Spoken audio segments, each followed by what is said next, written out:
Good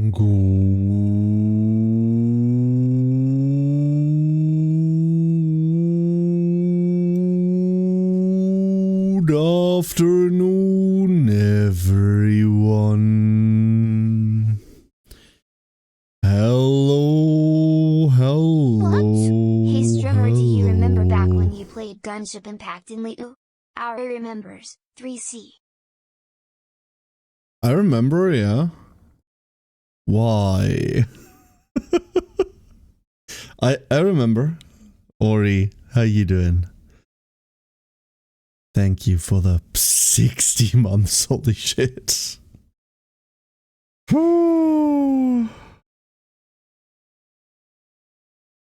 Was that 5 years ago? Has it been that long? God, was that 5 years ago? No way. Where's the time gone? Where has the time gone? It's crazy. Well. Ori, thank you so much. And welcome in. Hello everyone.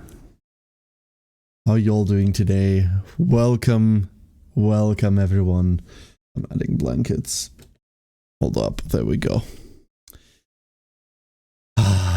Welcome in everybody. I hope you're having a wonderful day. Kensei, good afternoon. Galondia, good afternoon. Brethren, good morning, brethren. And Craig, congratulations on the first. And good morning, Craig. How is it going? Renoa, good afternoon. Hello. Arian, good afternoon.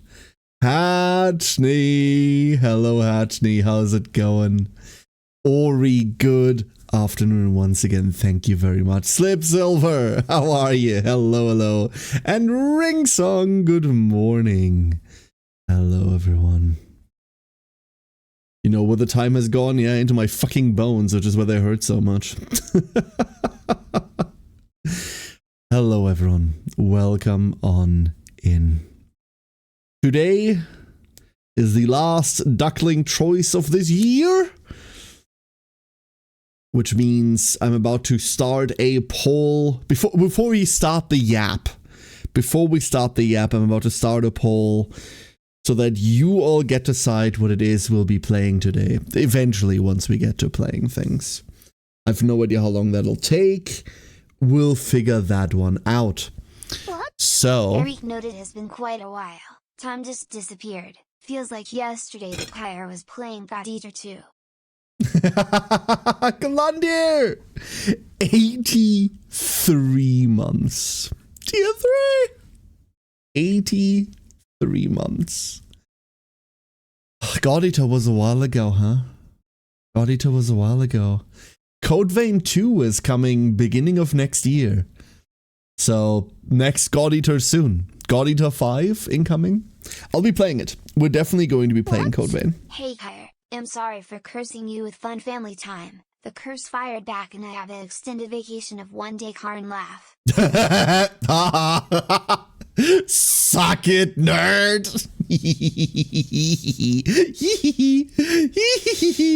Karma's a bitch, Alex. There you go. Alex, thank you for the 33.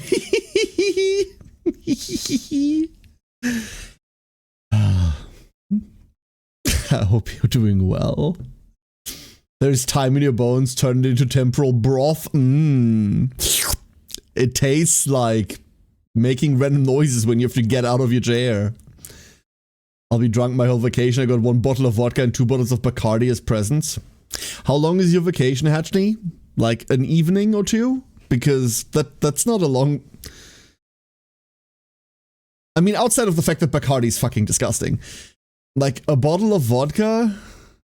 If you want to, like, be drunk? Like,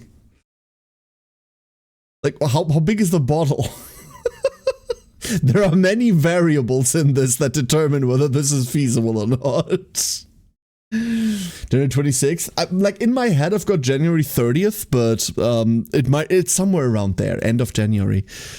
I think Code Vein 2 is the first of the big new games next year that I really want to look at. 30th, yeah. There might be like a pre-release thing going for it. Yeah, they have a Head Start edition. They have a Head Start edition. God, that's 90 fucking euros. Holy shit, kill me now. Fuck. Oh my god. Oh, kill me. Oh no. Are you what? I hadn't seen that yet. Okay.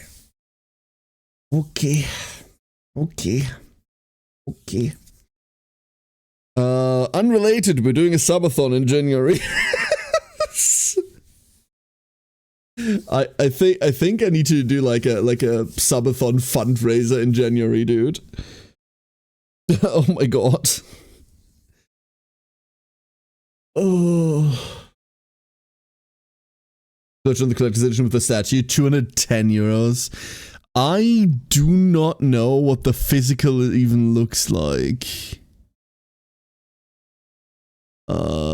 Like I'm not even getting that far. I'm not dealing with that shit. I'm doing digital only. It's been many years since last I bought a physical game. I say that the last physical game I bought was Unicorn Overlord. But before that, the last physical game I bought was Wildstar. It's been a bit. Actually, what? The Dawn of War we don't talk about might have been after that? Maybe. It's one of those two. Oh boy, oh boy, oh boy. Don't forget the TV static aftertaste. Delicious. A normal 0.7 liters. So, your vacation is a day long. Code Vein 2, Neo 3. Oh, Neo 3. Oh. A Code Vein 2 and the new Fire Emblem. And also like the two big ones. There's a couple of things coming out next year that I'm rather fond of, or will hopefully be rather fond of once they release. There's a couple of things that are hopefully coming out that we just haven't heard about. Menace. I'm really looking forward to Menace next year. We'll get into that yap in a second. Let's start up the poll for what we're playing today. Shall we do that? So, we have first option that I'm putting on. And if you've got any suggestions, hit me with them. But you know how this usually goes. Remember, I'm picky. So, Anode Heart. I'm just putting Anode Heart on there. Like some cozy card gaming. I'd be super down to just like continue Anode Heart. Then, I do have access to Dark Switch, which I haven't taken a look at yet. Dark Switch is like this city builder management thingy where you have to. I don't know yet. They gave me access to this and went like, "Hey, you wanna play a video game?" I'm like, I kind of wanna. So we could have a look at that. That waifu card game you've been playing? Yeah, I'll pull CZN on there, sure. Chaos Zero Nightmare. I've been playing too much Chaos Zero Nightmare, but I'll happily play more. Total War Warhammer 40k. I'll play that actually, but I have no idea when that shit comes out. I don't think that's a next year title.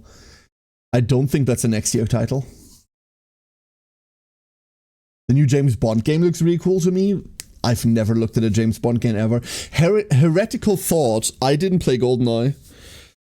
Me and my friends, we weren't like a GoldenEye group back when. I know that shit was like super hyped for a lot of people in multiplayer. A lot of people's like LAN experience and like general like group activities depended on that game. Not for me. Last physical, I believe, was Code Vein 1 in 2020 when it released, or was it 2019? Somewhere around there. Yay, Dragon Cat. Happy day after Christmas to you too. And Maddie, good morning. Everything should be Crab. Like I said, I don't think Everything is Crab is like a game right now that I can make a 3-4 hour stream out of. Ring Song, that's the problem. Like, if I had an option of allowing you to vote for multiple things on this, what I'd do is I'd say, hey, we put Crab on there, and then if Crab wins, we play that for a couple runs, and then we play whatever's afterwards, right?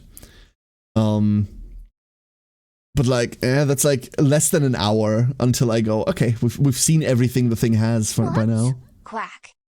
Quack, indeed. Thana, how you doing, dude? Thank you for the 87. Ladies and gentlemen, ducklings of all shapes and sizes. My longest running subscriber right there. Hello, Thana, how you doing? Hope you had wonderful holidays. I never actually played GoldenEye either. Yeah, no, I'm not going to pretend like I was part of that crowd. I never had like an affinity for first-person shooters like it anyway, so even if it had been popular in my friend group, I wouldn't have played it. Your first good Serenial run today? Every Serenial run is a good Serenial run. Whether the save data is good doesn't matter. Well, that's a different matter. 2 homing days has got only 1 copy, then some other shite cards on her. That's fine. Like, don't give her generics, Galandia. Don't give her general cards, but anything you can copy on her is good. You got her to 10. Get her to 15 for the cutscene with it, Maddie. That one's even better. Like, there is a story behind that image. You get it at 15. It's kind of heartwarming, but also, damn, dude. Just woke up eating cereal. Enjoy, Thana. Good morning. Okay, any other suggestions? We've got Anode Heart, Dark Switch, and CZN. Oh, I'd be down for like just some CZN jamming, dude. I wouldn't know what exactly we do. It's probably just run Serenial. I want like a really good Serenial save data. We have a middling one. Anything else we can think of? Dark Switch? Yeah, Dark Switch is an upcoming city builder management thingy. I can give you like the rundown of it. I haven't played it yet, so this would be like a first look kind of deal. A vertical survival city builder. Build a city on a great tree and defend against the fog. And that's really all I know. Like, you pretend like this is Theldrassil and everyone's gonna get burned to shit. I've said it in WoW, and I'll say it again. If God wanted us to live on trees, he'd have given us no fall damage. PP Mecha game. I haven't modded it yet, Ori. I need to mod the fucking thing. I need to mod it properly. I want to wait and see what they do after they come back from their holiday break. Isn't the Digimon DLC out? It is, but that's not meaningful content, Sulking. Apparently all of the DLCs are supposed to like form a storyline of some description, so I'm waiting for more of them. But most of them are announced 2026, so Could always do half the stream as a new one and the second half is CDN. Absolutely, Kensei. Absolutely. Phantom Brigade modded? Yeah, that's what we're talking about. The reason why I need to mod Phantom Brigade is simply I hate 2.0. 2.0 is awful.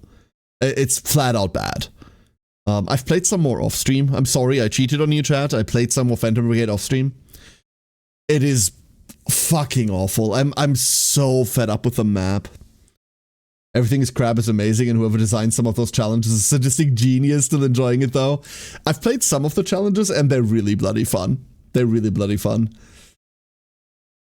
It's a really, really funny game. I will stand by what I said on Discord. Whoever came up with the idea that at the end of a run you can press a button and you get a little gif of your like stupid creature deserves at least an enthusiastic handjob. Like, that is such a genius little idea for like quick sharing like your little doofus. Fantastic. Absolutely fantastic. Should these make more beams? Yes. Absolutely. All right, last chance to add anything to the thingy before we fire it. Okay. Here is there you go. There you go. When I played the Ice and Challenge at 4 a.m. on Christmas morning before beating it, I did not get nearly enough sleep. The forced biome ones are really hard, yeah. Where is... There we go. Sorry. My nose is killing me. I swear. Allergies are a nightmare. It's the deepest winter and I'm sitting here going like... Ugh.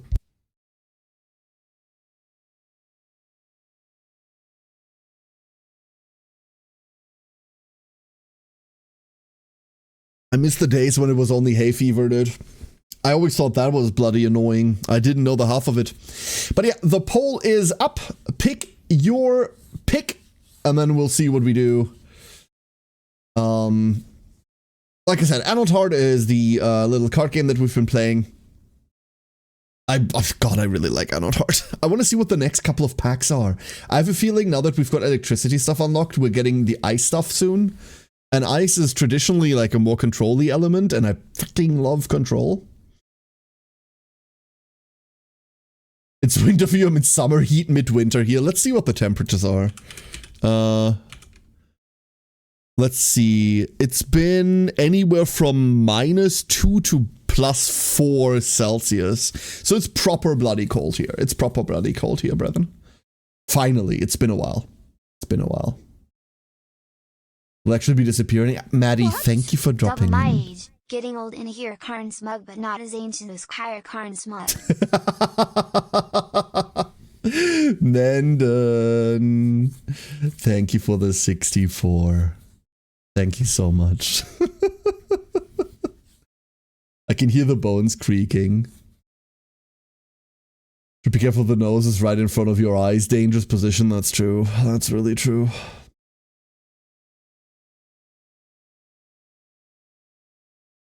Ah, boy, oh boy, oh boy, oh boy. No, like, it's just really, really cold here all of a sudden, which is, like, nice to one extent, but also...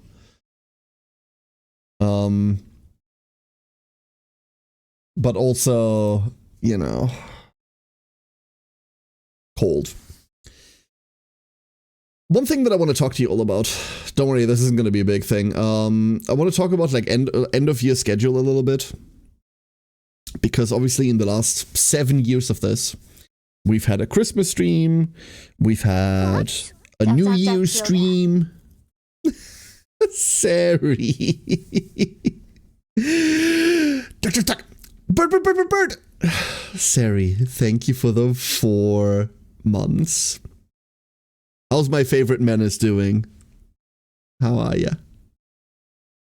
So I want to talk to you about end of year schedule a little bit. The last couple of years, we've always had a Christmas stream. We've always had a New Year's stream. I've always had New Year's Eve stream where we like go into the new year together. This year, we're not going to be doing that. This is the first year where we're not going to be streaming on New Year's Eve either. This is not a permanent thing from now on. Don't worry. Hopefully next year we'll be back to it. But as you might know from me complaining about it, my wife has been out of the country since mid-October, and her plane is scheduled to be landing in 5 hours from now. So I intend to spend the next couple of days firmly annoying with that woman. I'm going to annoy the shit out of her because I haven't been able to for months. Meaning, I can't annoy you.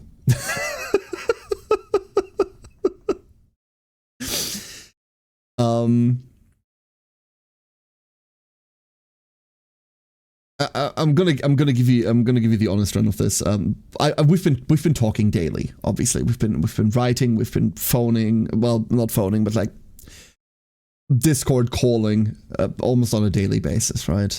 I don't think I'd make it through the periods with her not being here. This sounds sappy and oh no, my toxic masculinity. Whatever shall I do? Whatever shall I do?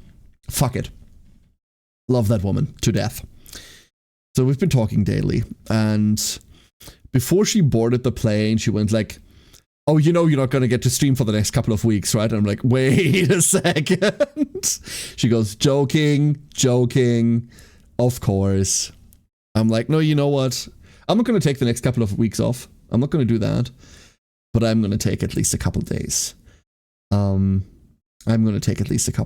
So today isn't the last stream of the year, but tomorrow is. We have a wonderful, wonderful board game collab tomorrow, and that will be the last stream of the year.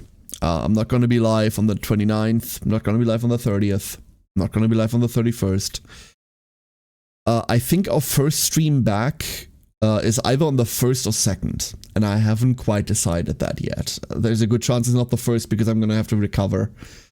Remember, I'm getting old now. All of this, like, staying up until midnight and celebrating New Year's is getting into my bones. We will be back within that week. Somewhere within that week. I'm not going to be gone for too long, but I'm going to take a couple days in between now and New Year's. You deserve time off. I've had plenty of time off. I took yesterday off.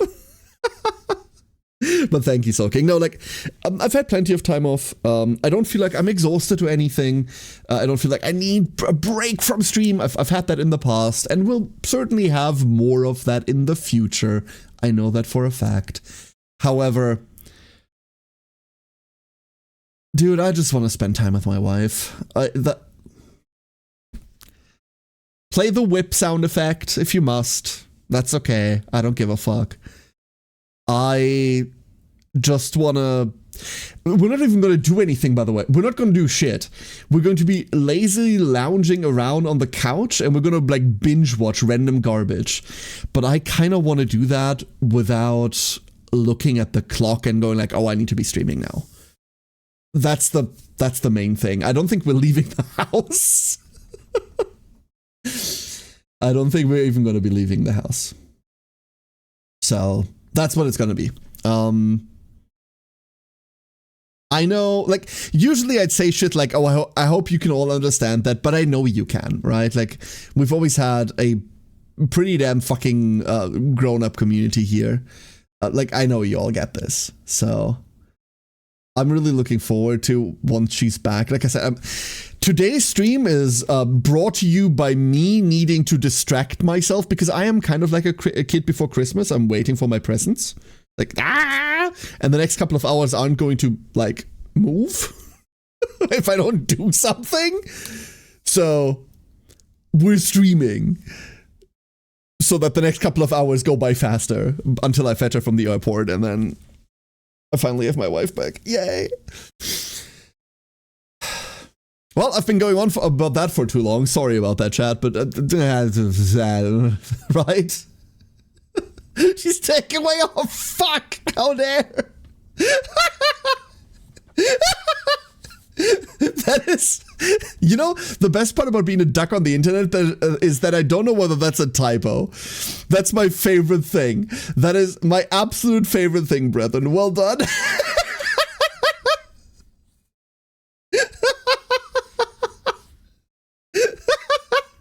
I do listen to, like, that fuck over there. It makes perfect sense. I do listen to that. Either way, you're not wrong. But that's the plan. Outside of that, I had a really, really nice Christmas period, I'm gonna be honest with you. My kids got me a blanket. Like, okay, I was tempted to send you pictures of it.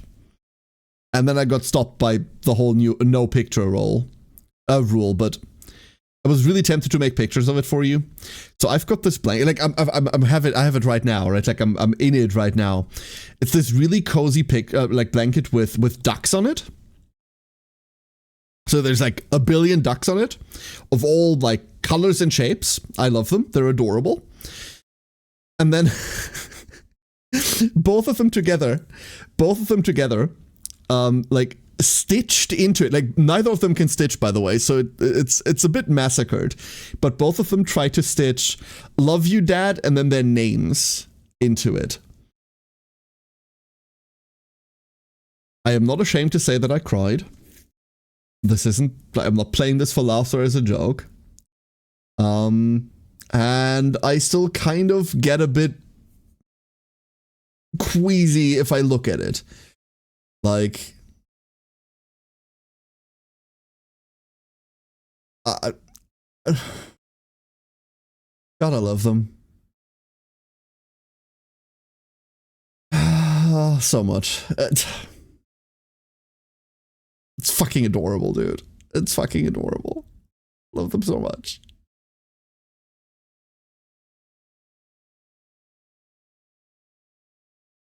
I hope you all had a great time too. I hope you all had a great time too. I know that this isn't necessarily a period that's great for everyone.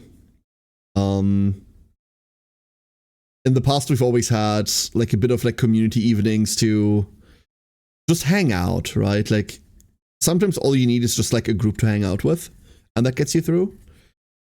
And while I would never presume that I can be that group, or we can be that group as a community, I know for a fact that just like being able to like talk about random shit with people helps a lot, right?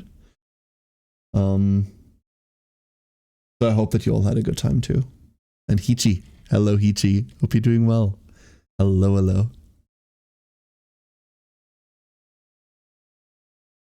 Kids that are trying, they're trying so... You know what the thing about it is, Hatchney? You know what the thing is? I spent so much of the last 11 years like worrying, right? Worrying. What if your kid turns out to be an asshole, right? Like, what if you do something wrong? What if you're the main protagonist in their fucking therapy sessions? I spent so many fucking years worrying, and I don't think I'll ever stop worrying about that.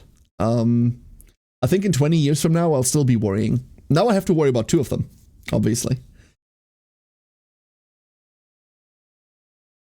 But I constantly get moments like this where I just kind of look at it and go, I don't have to worry about shit, dude. I have the best kids possible. Why the fuck am I even worrying? Look at them, they're doing so well. It's moments like that blanket, right? Where it's just like, this is the most adorable thing ever. I didn't ask for anything. They didn't ask me either, right? Obviously, they got their Christmas presents and everything, but no, they sat down and went like, okay, what are we getting that idiot? Like, he's constantly cold, and he's constantly complaining about people stealing his blanket. Get him a blanket. Put some ducks on it. Stitch our names into it. I want to cry just thinking about it again. It's like I talked about that on stream as well. It's moments like when I broke my foot and like I couldn't like move really well and I couldn't like carry anything upstairs. And like I messaged like the family group chat and I go like, hey, can someone like get me like a bottle of water? Because I'm live and I don't want to like stumble down the stairs and everything. And I go like, hey, can someone get me a bottle of water? And like, my son just goes, don't worry, Dad, like you've got a case of water upstairs already. I brought that over like hours ago. It's shit like this. Why am I even worrying? They're fucking wonderful.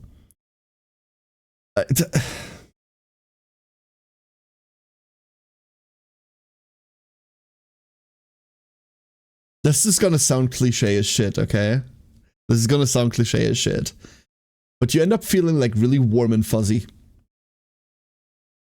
And it's a really stark contrast to all the worrying that's going on. To all the worrying of like, am I doing this right? Am I doing this whole like parent thing correct?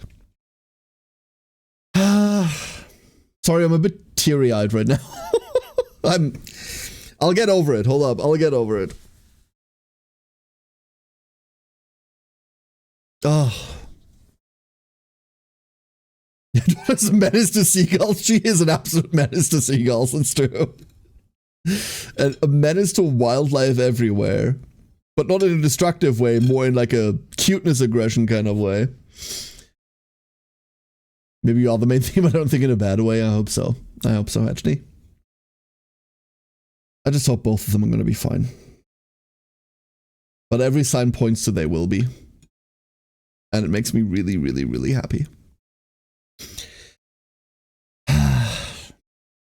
So yeah, that was my Christmas. That was my holidays.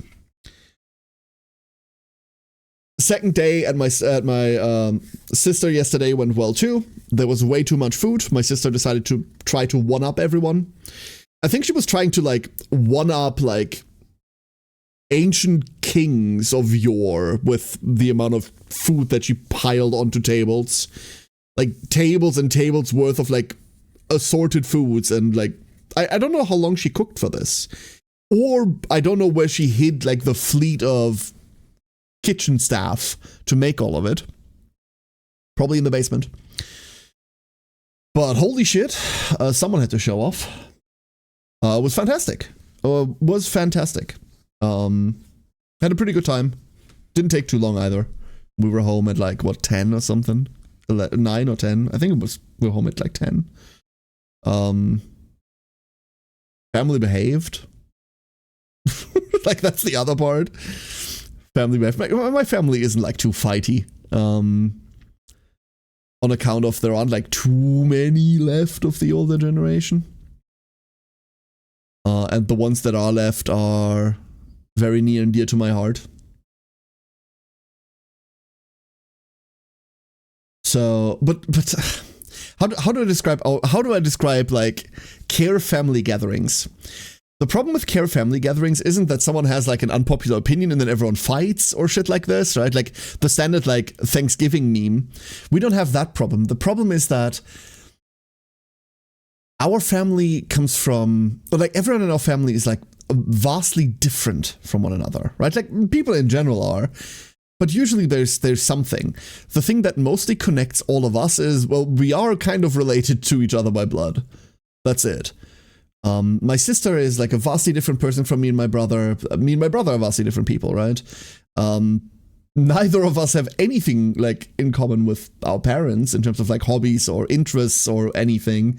And none of us have anything in common with our grandparents in terms of interests. So oftentimes when everyone gets together for these like family holidays, not vacations, everyone just sits around a table, eats, and then once everyone is done eating, well, what do you talk about? What do you talk about? I don't know. There isn't much, right? So it usually defaults to like, hey, heard who died recently and shit like this. Like, it's awkward. It's awkward. Let's put it that way. And I don't oftentimes know what to do. So, But no, it was fine. It was perfectly fine. And then it was over. That's the important part. Then it was over. So now I have a month until the next family gathering. My mom's birthday is in a month from now, almost exactly in a month from now.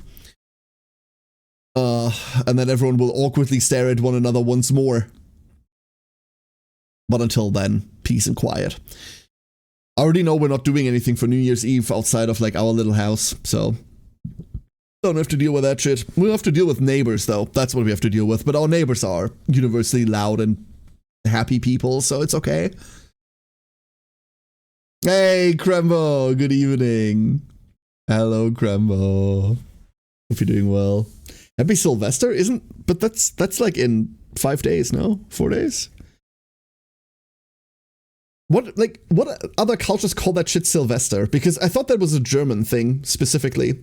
I also have no idea where that's from, where that's even coming from. I never questioned that. New Year's Eve is what like we would call that Sylvester. But I don't know why. I never worried about it at all. Frozen bagels, salmon, and cream cheese. Oh, luxury and decadence. I see. Luxury and decadence. Wonderful. All right, everyone. So, what's the poll saying? What are we doing?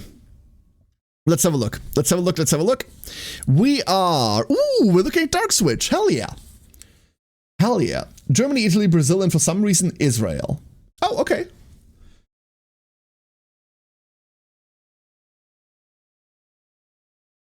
Makes sense. Like, there's a lot of... how do I phrase this? Like, it makes sense for the naming, right? Like, I find that there's a shit ton of overlap between, like, German and Yiddish for historic reasons in terms of language, right?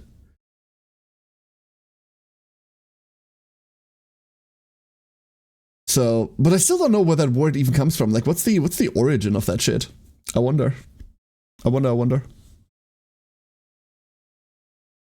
So, let me set up stream. Wikipedia says it's a saint. Okay, and they were murdered on, like, New Year's Eve or some shit like that?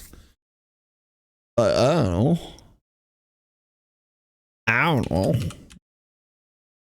Does Dark Switch have a category? It does have a category. Ooh, this is gonna be fun. Okay, so I need to go check something real quick. Because what I have in my library, like, Dark Switch has a demo available. What I have in my library isn't that demo. Hold up, let's see whether I've got, like, embargoes or something. Let me see what the original, like, pitch for this was.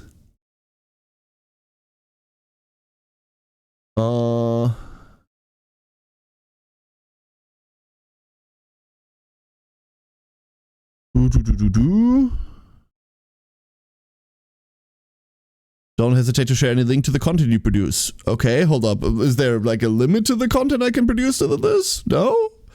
Doesn't look like it.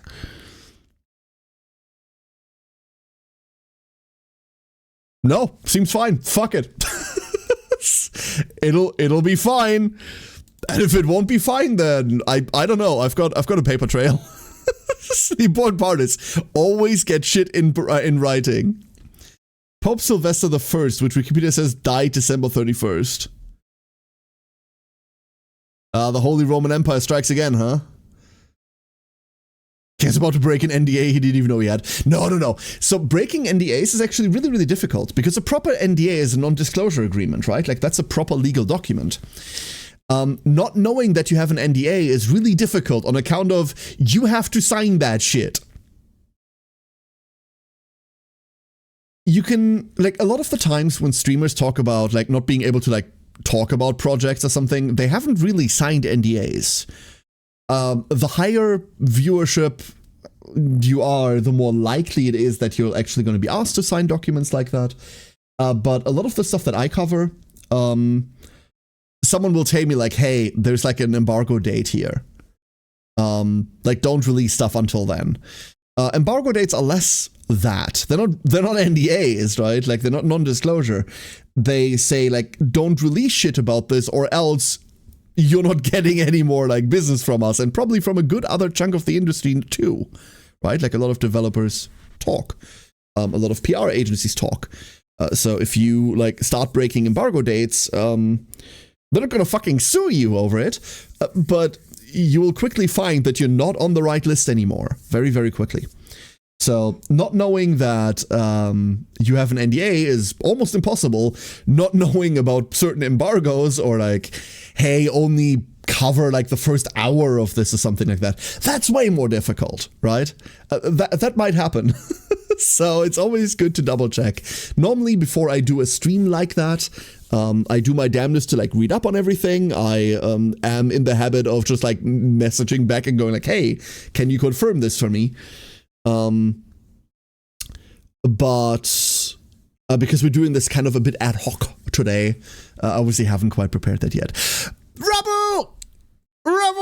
How you doing? Hope you had a wonderful holiday. Hello. Which was definitely all three of those things. Yes, correct, Krembo. Absolutely. I mean, it wasn't empire, right? Ish, kind of. Like, what's the requirement to be an empire? Your, like, leader has to be named emperor? Is that it? Is there any other requirement to be called an empire? Like, if you have a king, you're a kingdom. If you have an emperor, you're an empire. If I declare myself emperor of, like, my sofa, is my sofa now an empire? Why am I having such weird questions today? Christmas was just full of food and sleep. I really can't complain. Hell yeah. I'm looking forward to the sleep part. I remember a time...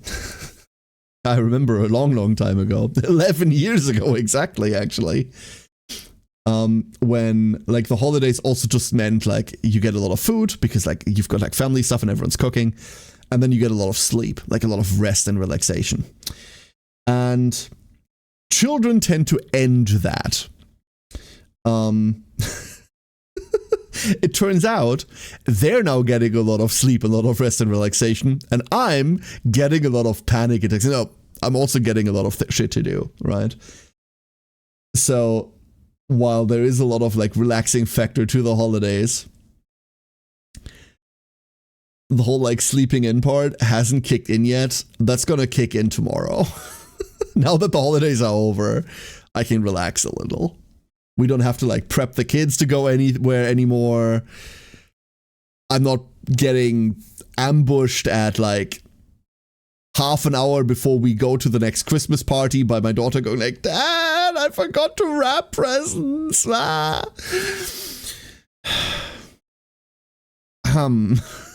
That didn't happen. Never would that ever happen. Now, I don't know how to wrap presents either, by the way, so, like, cue, like, big care and small care sitting in front of a YouTube video trying to learn how to fucking wrap Christmas presents. Would never happen. Completely hypothetical scenario. Don't worry about it.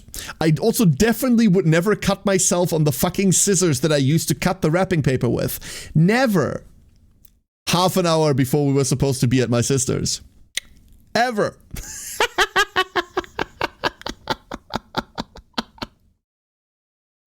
Luckily, our family's out of little kids. The youngest just turned 18 last month. Oh god, yeah, okay. Luckily, like, okay, on my side, we're out of, like, the really small ones, 11 and 14 now. But my sister, like, on my sister's side, what is my niece, 3? And then my youngest is, like, 3 months old. So, nah. But they are not my problem. The good news is, those aren't my fucking problem, right? Like, whatever. I'm just responsible for my own little gremlins. Can't wait until they're back in school. God. We finally, by the way, to give you an update on that saga, we finally have an estimate of when the school is actually physically opening again.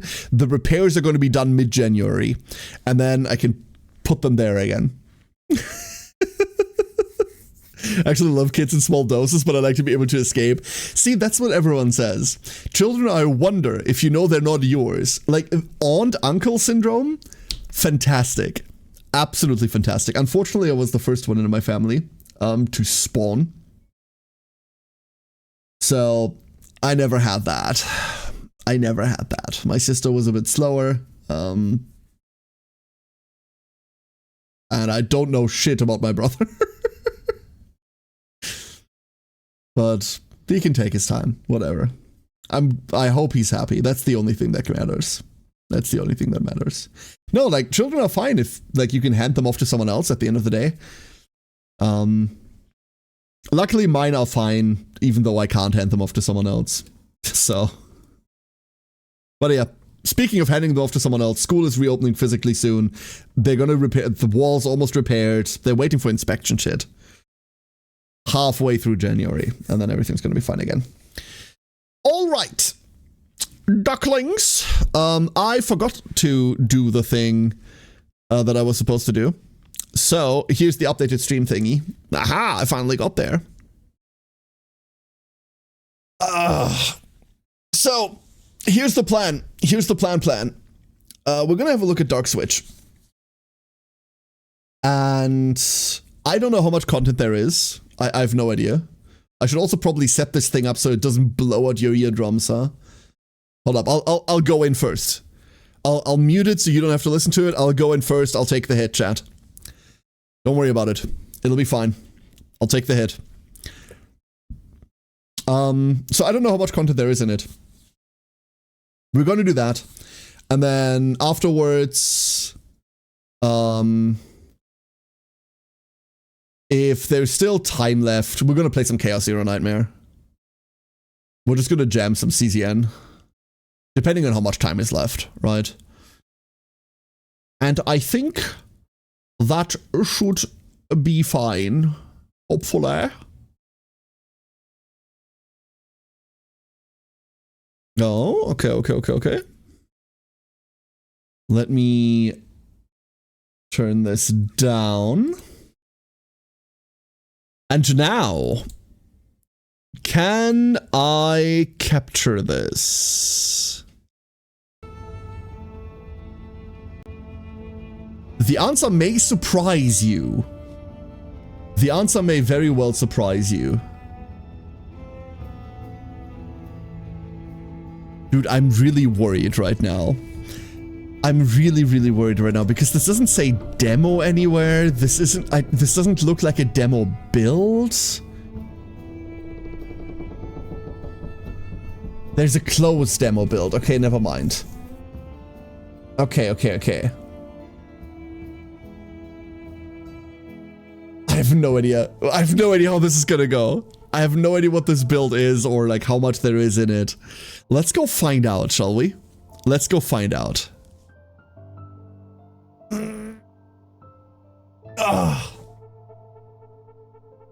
See, we made it to video games like before an hour of yapping. Isn't that great? I originally only wanted to have a 10-minute poll.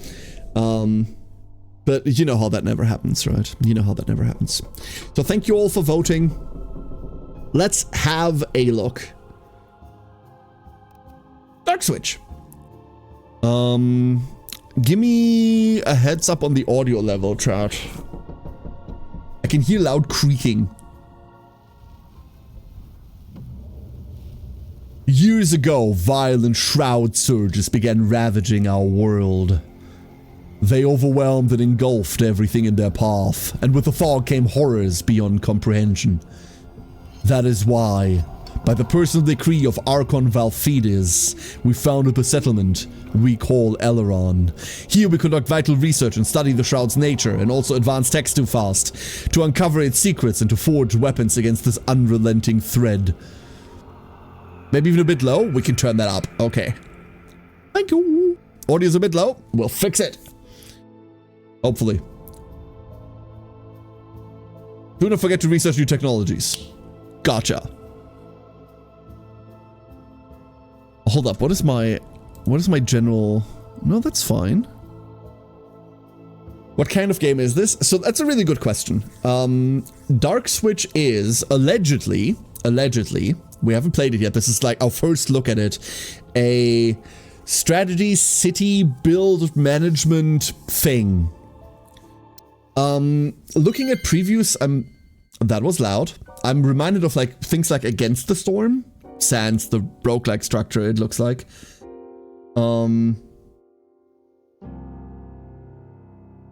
But yeah, think a city builder manager, but things are going to be coming at you, stuff like that, right? To make your journey through the lands and air currents of Nalai not only interesting but also comfortable, we have prepared descriptions of important elements of the game's interface for you. Would you like to go through the tutorial? Gods, yes, please. The main menu can be opened by pressing the... Okay, maybe not that basic of a tutorial. The residence indicator. Where is it? The residence indicator shows the total population of your settlement, as well as how many of them have permanent jobs. Right now, you have 55 residents who are not assigned to any task. Oh, there. It lights it up. It's right there. This is also a game that was apparently made for VTubers because this entire corner here is empty. Yay! Don't worry, we'll have text boxes there in a second or something. So we have 55 people and they're not assigned to anything. Camera switch button allows you to select the viewing method. A camera attached to a tree is useful for working with buildings on the trunk. A free camera is convenient for studying objects on the ground. The clock shows the time in your settlement. Many events in the game depend on the time of day. For example, at 8, the day shift begins and ends at 8. Okay. After which the residents who have finished working will have a snack. Will have a snack go to sleep.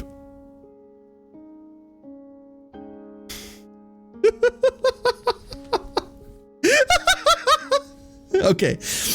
After which the residents who have finished working will have a snack go to sleep. The mental image I got was of like a hard-working like lumberjack climbing down from the tree and then putting a Mars bar to sleep by tugging it into bed. You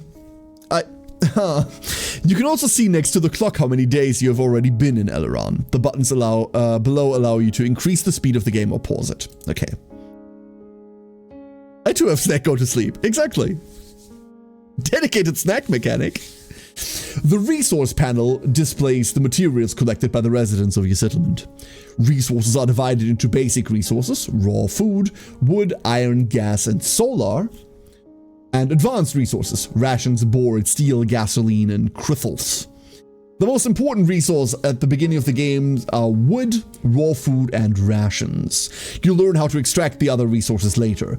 Your first assignment is to set up the production of rations in the settlement. Pause. So this is currently free camera. Why is that red? Okay, it's only red if you're far away. If you get closer, it becomes unread. This is the area we're dealing with. And I know we're not just building on the tree, we're dealing with like the outside as well. But, droop. Oh, tree camera is aggressive. Oh, tree camera is very aggressive. Ooh. Oh, okay. Okay. Tree camera does not fuck around, I tell you. Tree camera does not fuck around. This is our tree. It is fucking gigantic. And also, are these pipelines? I think they are. Where are they going? Oh, there's another ring there. Something that's half built-ish. The camera controls will take a bit of getting used to because the up and down are very slow. Oh no, the left and right are also very slow. Never mind. It's all very, very slow. Options. Let's turn this up a little bit. And let me turn this down a little bit. It is very understated music mostly. And then here we are.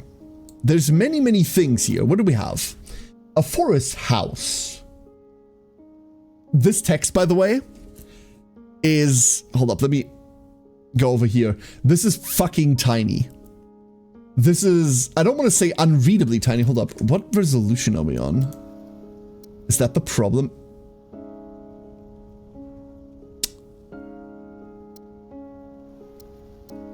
We're not on a resolution. We're on Jesus, take the wheel.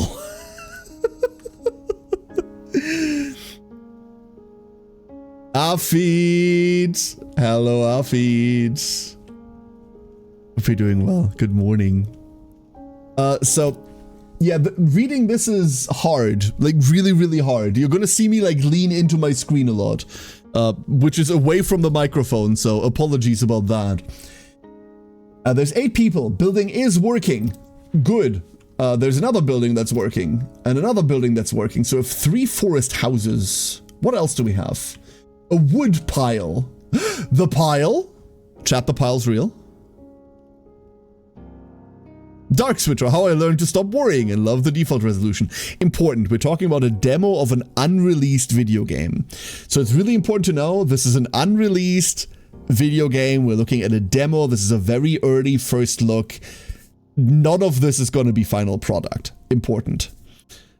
What is this, a game UI for ants? It's made for tiny people who live in tiny PCs.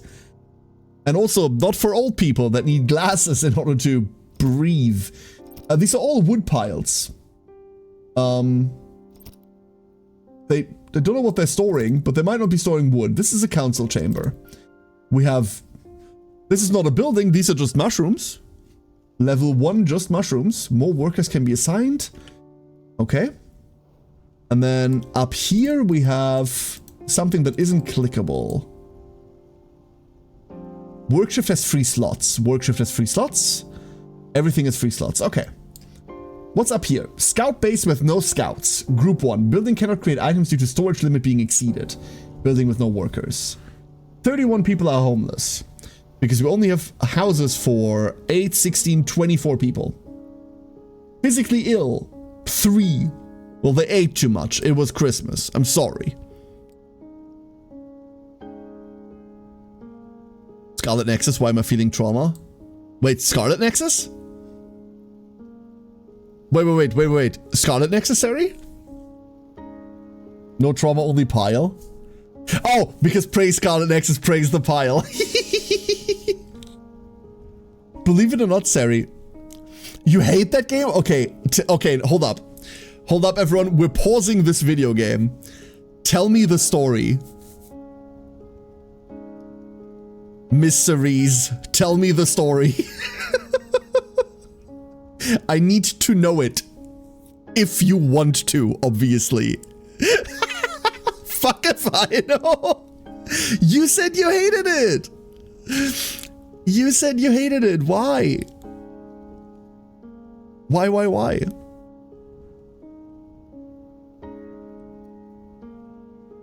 When we talk about Scarlet Nexus, I'll give you my opinion. I'll give you my opinion, but I want your take. I played the first half of Scarlet Nexus. I only played one of the 2 characters, right? I didn't feel like I wanted to play the second character after we finished the first one. I got bored of the combat about halfway through that. Because we ended up doing the same thing over and over and over and over and over again. And honestly, there was a point where I just couldn't take it anymore. I liked the story. I liked quite a couple of the characters. I played the game with a female character, which is apparently not the right choice, and was so dumb the further I got, the more annoying combat was. So we also played the female character. Why wasn't that the right choice? I was also afterwards told that I was supposed to play the male character first. In order to, like, get the story correctly. Yeah, the combat was annoying. Like, you were doing the same thing, and then every enemy that popped up had, like, do this one thing to make it vulnerable, and then just kill it. Every single enemy had a different thing you had to do to them to make them vulnerable, and then you just killed them. And that made the entire thing boring as fuck. Hence why I didn't like it. I did finish that story side, though. I did finish that story side. However, the single best thing about that entire game was, what was that bunny girl's name? Arashi? Something like that? I think her name was like Arashi or something like that. For those of you that haven't played Scarlet Nexus, you start finding companions. You start bringing companions into your team. And in your little base, they all have like their little desk area. And as you give them things, as you give them gifts, they start decorating their desks with those gifts. And it's actually quite nice. It's really cute. Kyre. Hope you had some nice days with your doctor. EA! Thank you for the 48 months. Thank you, EA. 4 years! How dare you? Well, coming in. With my doctor, yeah, me and my doctor, we were pretty tight. Anyway, so they all have their little like desk areas. And they're all different, right? Cute. Arashi, on the other hand, doesn't have a desk. Every time you give her something, she adds it to what we called the pile. She has like this lounge chair, and then there's just shit piled around it. By far, the laziest character ever. And every time you give her a thing, she just adds it to the pile. Hence why the pile. And if you've ever seen me play a management game like this, quite often we will name whatever we're playing the pile. That is the lasting legacy of Scarlet Nexus on this channel. That is the lasting legacy of Scarlet Nexus on this channel when we play games like this, because I'm compared to someone like Sari, by the way, who does this much better than me, I haphazardly put things somewhere and then maybe the colony works or maybe it burns to death, who knows? Hence why they're all called the pile, because that's my philosophy too.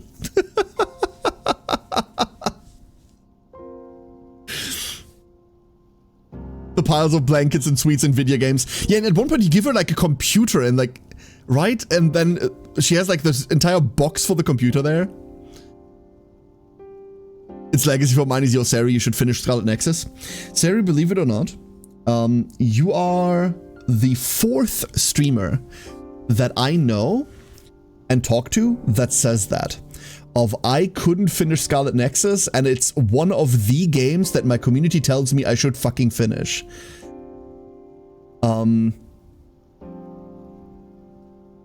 I don't have this problem. Like if I stop halfway through a game, I stop halfway through a game. I don't give a fuck. But I know a couple of my friends have that issue where they are afraid of not starting a game. They don't want to start a game because they might not be finishing it. And then they get the whole, oh, streamer doesn't finish their video games reputation, which apparently is an ongoing joke on Twitch, and some people really hate it. And the others have always, like, it's always Scarlet Nexus that pops up as one of those games where it's like, I keep getting hounded over finishing this. Ugh, that's so annoying. God, I'm so, like, every day I thank, I don't know, someone, probably myself, that this community isn't like that. I really do. I really, really do.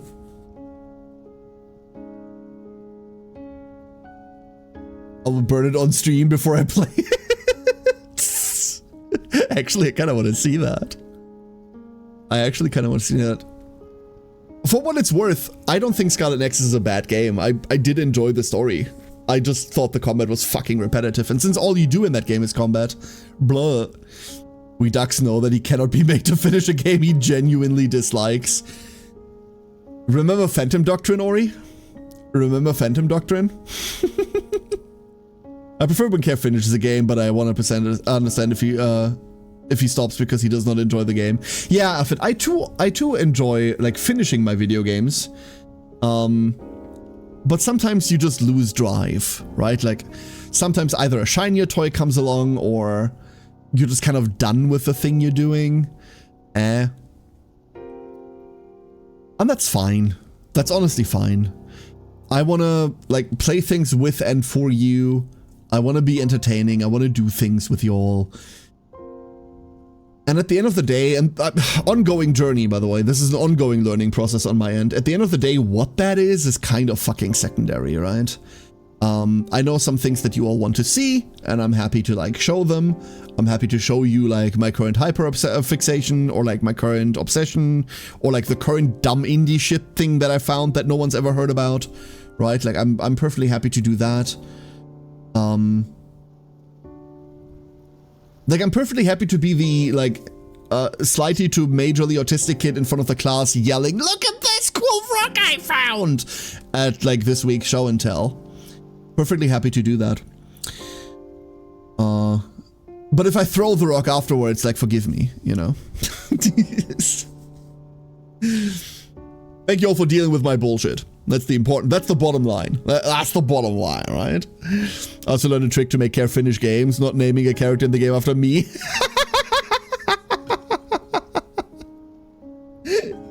It's character after me usually gets after the streamer too. No!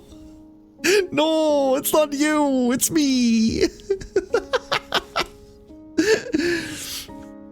Speaking of, let's go have a look at what we're actually doing, right? Like we've been sitting on this screen and on these like piano keys the entire time. So what is this? This is a scout base. We have a scout base all the way down here. A free scout group. We have one free scout group. We can create a scout team. This requires rations and time to get ready. So we have 20 rations and 5 what I assume is scouts. Create a group. They're preparing. Fear. They're preparing fear. Hold up, hold up. There, you can see it there. I don't know why they're preparing fear. You should name that random citizen. I don't even know whether I can, dude. Oh, that's what it popped me down to. I see. That's my scout base down there. So, it said that my goal was to be able to create rations. Building. Food, social, a cookery.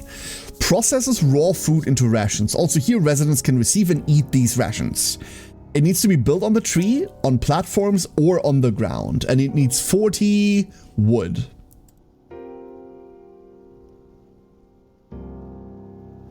Oh!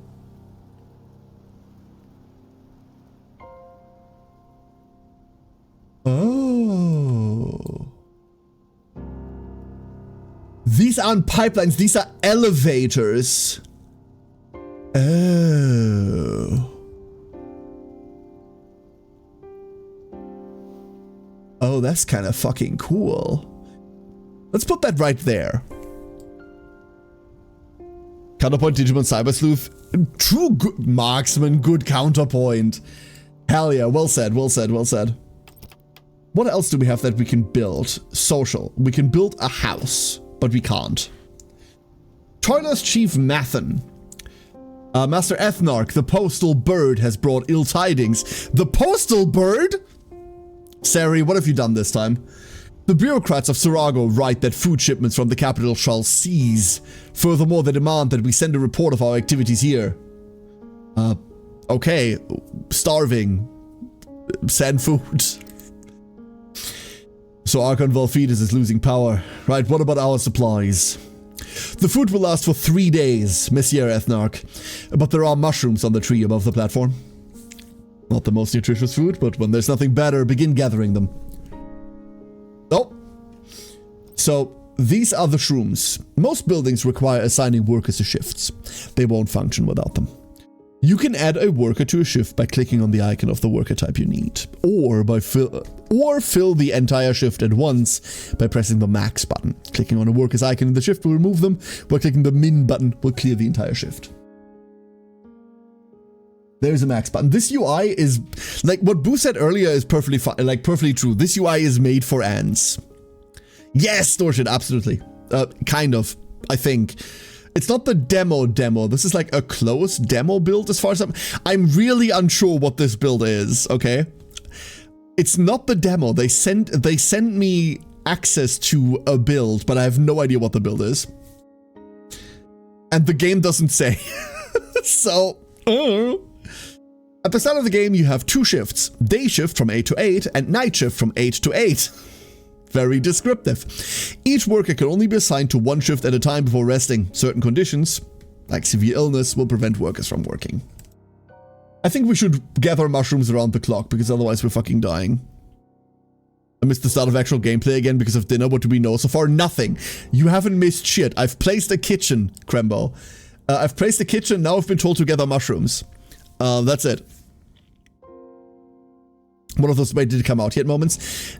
I know that it's not out yet, but I did have to triple check on whether I could stream what I'm currently streaming. The efficiency panel shows how well the current shift is performing. You can see the hourly and daily resource production rates. Nothing. Efficiency drops if the shift is understaffed or workers have negative conditions. The worse your workers' morale, the more frequent workplace accidents become. Workers are divided into 3 classes: toilers, artisans, and rangers.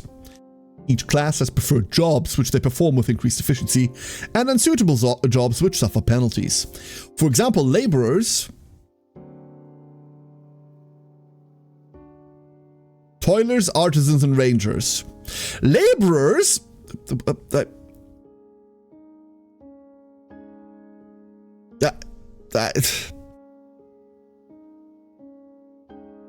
now there's 4.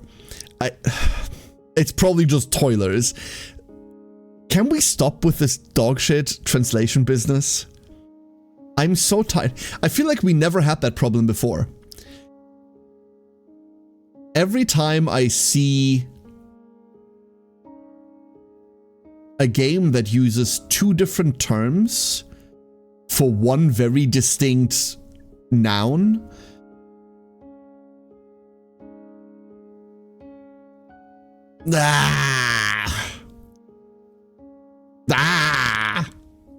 right? I'm not gonna put a label on it, but you know what I'm complaining about. Laxi! Wizard 101? Wait, Wizard 101? Wait. Hey Laxi, how you doing? Hello, hello.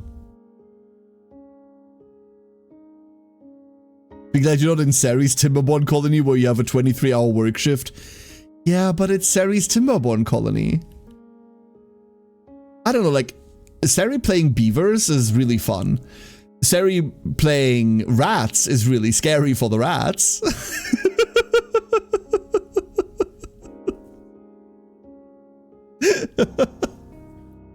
Like, you know. At a glance it looked like Wizard 101. No, I've never played Wizard 101. The first time I came into contact with Wizard 101 was, I think, a Shinx stream. Shinxy was doing that. I was like, what the hell? This completely missed me when I was young and completely missed me.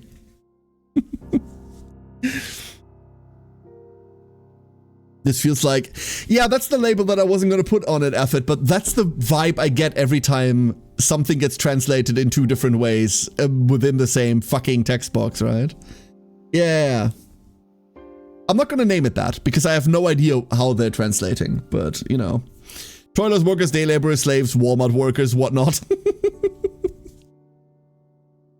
Sea rat or fish rat? I mean, I see a rat and I want to pat the rat, but, I mean, they're both sea rats and fish rats. I saw the ads for it constantly when I was a kid. No, not at all. I was like, God, I've never seen an ad for it either. Maybe this was something that just didn't like get into the German market. Maybe there's that. Because I don't think there's a German version of it. That might be why. This might be one of those like English speaking phenomena. So who knows? It's okay, Chief, I know exactly what I'm doing. This is where she's gonna flex again, right? Like, oh no, I'm just a beginner. I only have like 2,000 hours in this game. Said the bird, flexing. I mean, it's like me with Warframe, right? Like, I'm a fucking Warframe beginner. I only have 3,000 hours in it, don't worry. I'm also a complete noob at Monster Hunter. I only have about 20,000 hours over the entire series.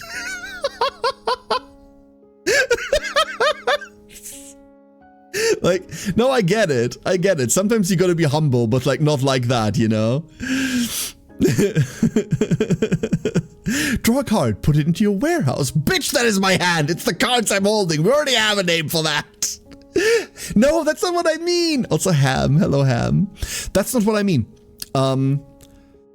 My best example is Moriman. For those of you that haven't played Moriman, Moriman is an ongoing gacha.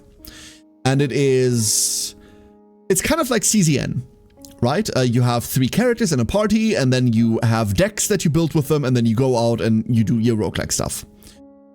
And Moriman has a mechanic called Warp. Warp means that the first card you play per turn goes into like a little hold area. And then once that hold area is full, you get an extra turn where your hand gets replaced with those cards. Basically, you bank them for later. And in the early version of Mori, a card says warp on it, and then it might refer to its own warp effect later down in its text line. And warp was translated as like 4 different things. Warp, leap, teleport, I think transition was one of them. There were a couple of terms. And that by itself would be fucking annoying. But they used all of those translations within one character. Mind you, everyone of that specific faction has the warp mechanic, so like 6 different characters do that. But within one character, all of the cards had the word warp translated differently. And with Mori, I can say that we know that they were using machine learning translation, right? We know that because they openly said that that's what they were going. That's what they were doing. So once you had the hang of all of your cards, you knew what was happening. But before you had the hang of it, you didn't know what the fuck was going on. It was impossibly, like, it was incredibly dense getting into that game.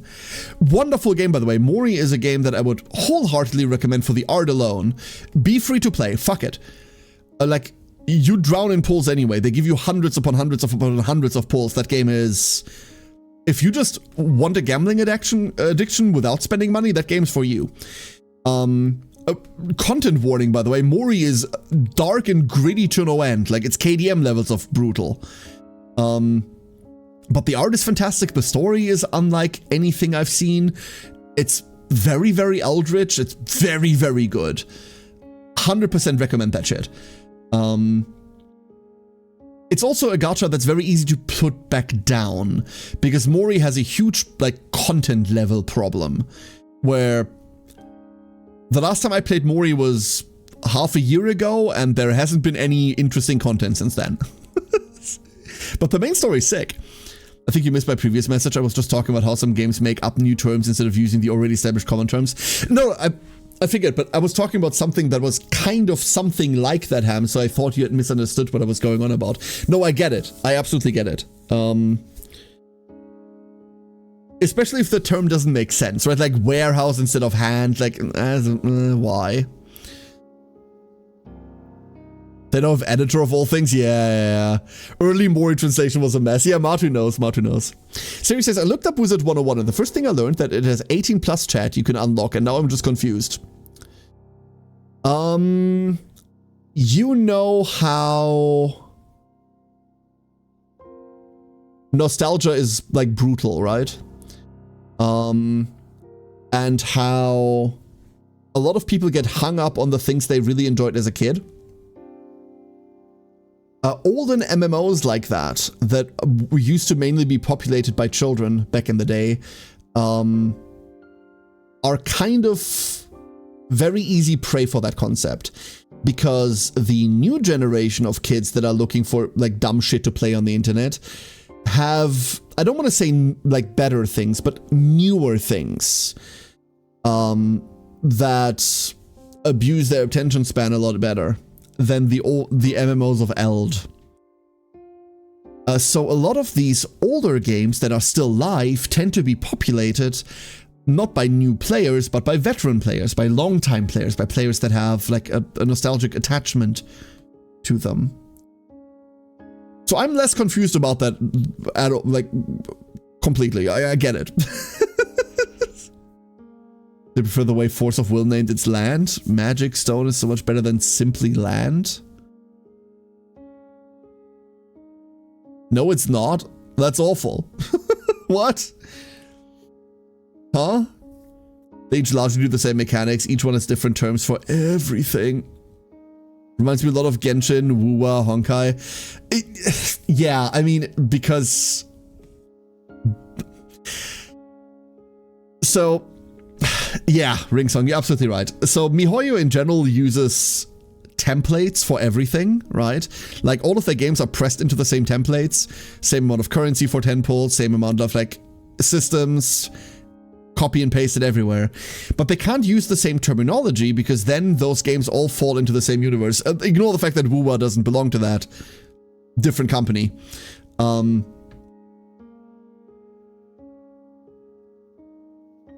MiHoYo, as far as systems go with gacha games, has done irreparable damage to the industry. They've also brought billions into it, so cool. But in terms of systems, every fucking modern gacha that releases has, like,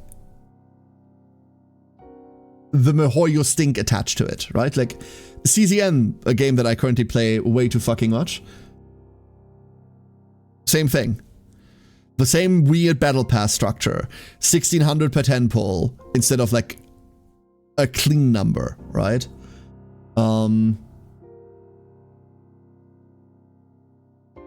6 copies. Blah, blah, blah. Like all of this. All of these were separate systems that existed before, but they're all in a streamlined... Like, they're all streamlined now. Right? Gears being 6 pieces. Oh, that shit was Summon Award, dude. That's ancient. That's so much more ancient.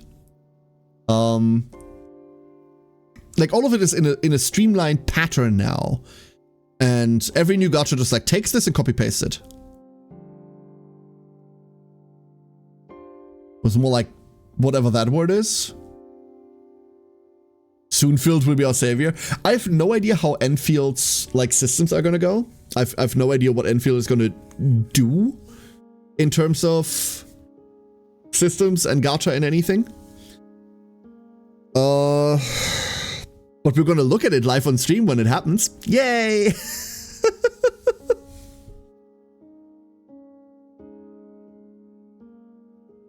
I still like in Mori that all the factions have their own mechanic that are so different from one another. It hurts my stupid brain when it comes to trying to understand their tooltips. Yeah. Yeah. Like, Mori is cool and all, but man, I wish I had a reason to play it. Right? Wow? Wow what? Wow what? Huh? What? Mind you, the only reason why I'm not playing fucking Arknights is because I can't get my account back. So, the only reason why I'm not playing Arknights is because I do not have access to my goddamn account. Otherwise, I would be. So, I fucked up my own emote, don't worry about it. Don't worry, like, the other day I sent you, like, a halfway fucked up emote as well, that I just mistyped in the middle and then I didn't notice and just pressed enter. You didn't comment on it then, so I figured I'd have the good graces to not call you out on yours. You still have the Serion on your friends list in Arknights? Ah, notoriously doesn't play video games. Notoriously.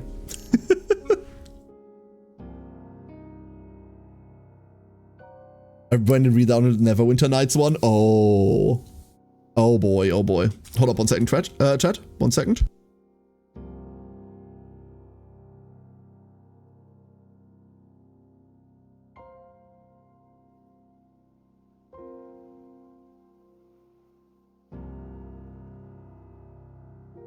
I wish I could play all the gacha. Yo, play CZN with us, Sari. You totally should. Hold up.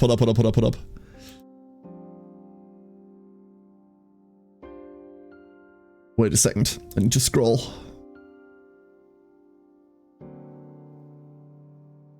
Was it not? There it is. But Soonfield? I mean, you can play that when it's out. Here. Look. There you go. Sari should pull for Serenial? Exactly, I just sent her a picture of Serenial.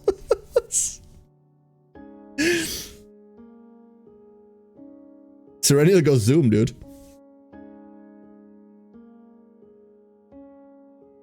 Alright. Shall we actually play video games for once? Chat, you're too interesting. She cute, and also completely fucking broken. Released, what, 2 days ago? Insane. Stupidly insane. So workers are divided into 3 classes, but not really, but laborers are probably just toilers, right? Buildings that gather raw food operate indefinitely. Their food sources replenish over time. Cool. Other resource nodes, however, can be fully depleted. So in other words, we want to put everyone in there. Like, I want people to just, like, gather this. Maybe we only need a day shift, who knows? But we can figure that one out later. And then this is... What even is this? Like, it says it's a wood pile, but... Assign worker to collect resources. Okay, so... Send.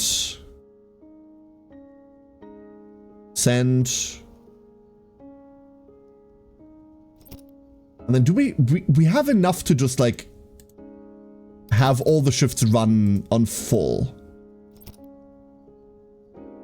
God, these tooltips are... Look at this. I know I'm fucking blind and everything, but reading this number is like, oh, if I squint really hard. Oh, no. It's so hard to read. No, Galonia, don't do that. Don't do that. The reason why you shouldn't do that is because you only need to get to E2 anyway, and you can do that next season for free. Identity grade? Yeah, Matu, don't do, like, stop that. There is a very different, there's a very big difference between, like, no, don't. Stop it. Just stop.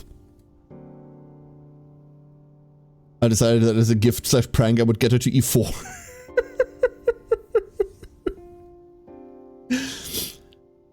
Oh boy, oh boy, oh boy.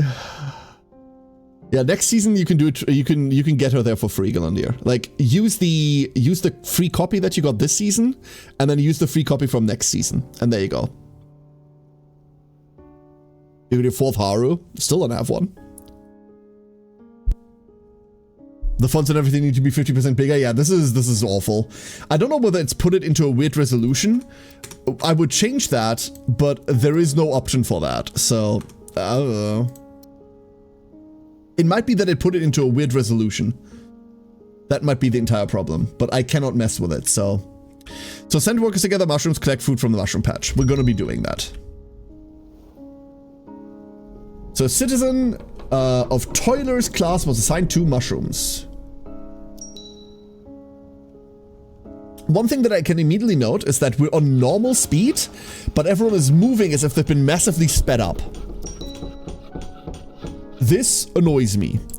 Free copy? Yeah, in the current event shop, the second part of the event shop has a free copy that you can use for any character. Unless you've already used it, in which case, oh fuck, you're fucked. It looks blurry and small. It's not blurry at all. It's very sharp. That might be a stream issue. On my end, it's very sharp, but it's also tiny. The constant creaking is a bit much. So now we have a kitchen. And we'll staff it with... There's also no hover over of anything. Craftsman. They're craftsmen. You grind lab 0 so much you don't. You get enough of it from just doing 1 weekly, dude. You don't actually get the currency from grinding lab 0, because if you do lab 0, you get like 300. Just do 1 weekly and you get enough for it.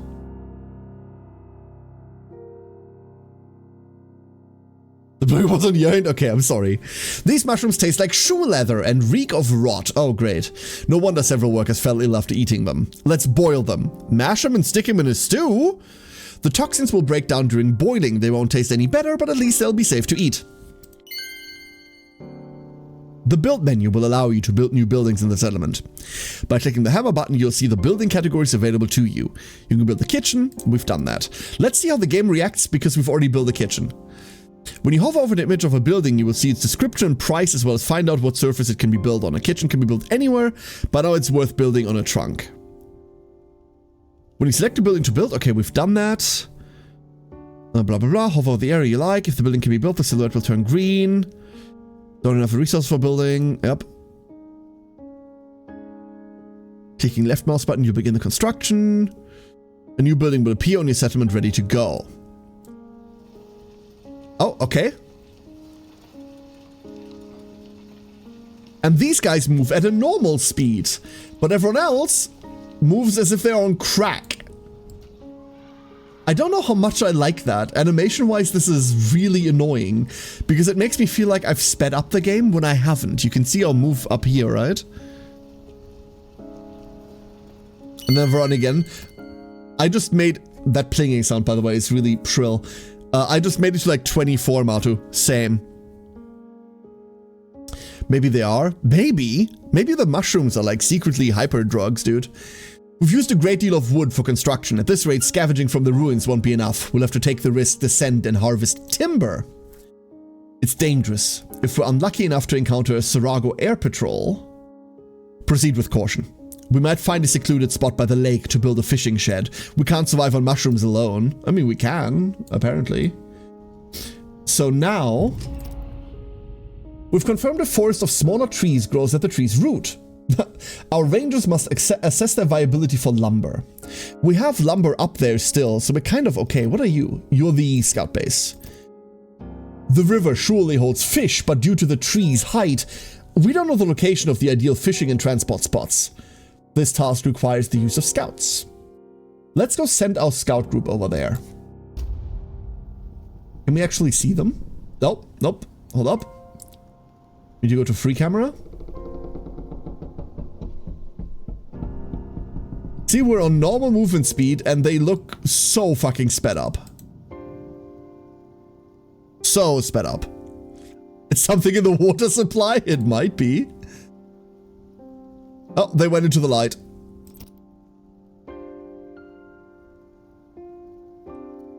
Well, they're doing something.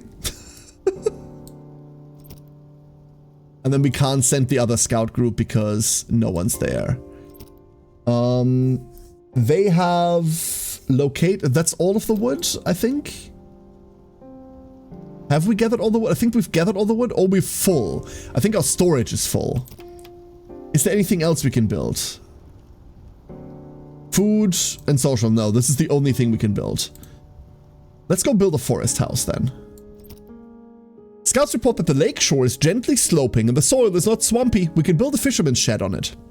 Mining zone opened. Some buildings can only be builded... What? Some buildings can only be builded on a certain surface. Places where such a building can be erected are marked with the icons in its tooltip. Fisherman's shed can only be built... I need to know where the developers of this are sitting. Dude, I need to know. Because this is definitely not native English, right? Which is fine, don't get me wrong. We're just coming out of a year with a French made an insane game, so, you know.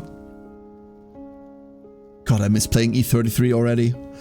Anyway, otherwise fishermen will not be able to reach the shoals of fish. To construct this building, drag its model across the highlighted surface until it turns green. Okay. So we go to food again, and this time we take a fisherman's shed.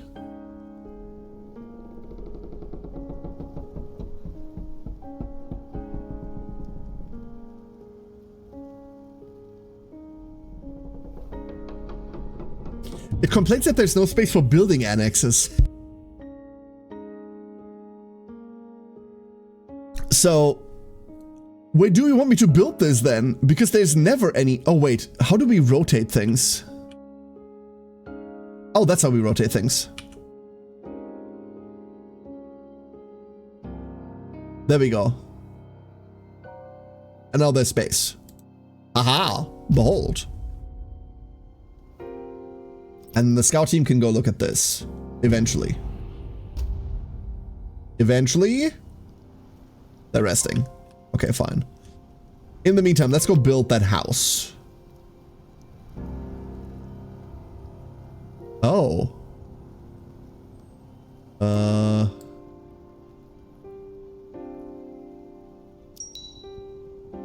kind of just want to put them down here where they're out of the way. I don't know how much these matter. That's the end button. We'll see.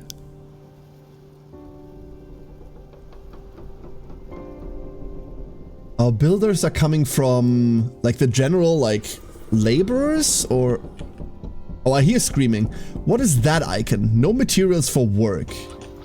Why? Because...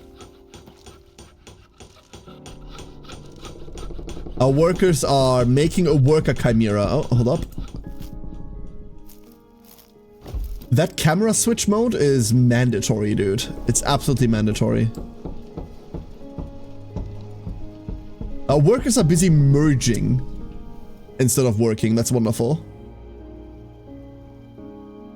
So let's send our scouts. And then also... well, they're still building. Oh, now they're building. Previously, this bar was empty. I guess. I reckon they need to make it there first. That's probably the issue. Disabled. Disabled because we're once again at 100 wood. A building! A building! Development. Level of council building. Oh, these can be upgraded. I see. But it showed me that this was like a lot bigger. Why is it a lot smaller now? These are the annexes, I see.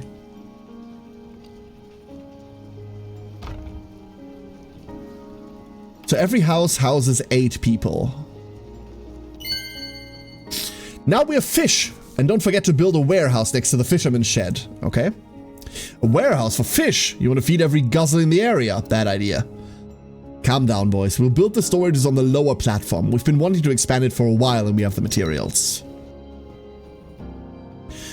Different buildings can be built on different surfaces. On the trunk of the tree, on the surface, or on the platform. Some buildings can only be built on a platform. To create a platform, select the main building of the settlement, the council chamber. Okay. Platforms. Building platforms on trees provides many advantages, but first and foremost it allows for the efficient use of vertical space, which increases the total area of available space.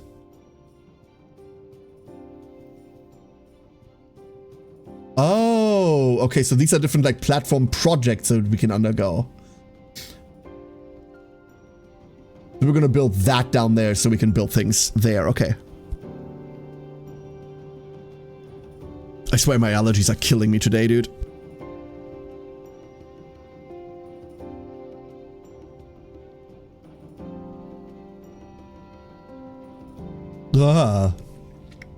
Hold up. I have with me somewhere here, I had... Where did they go?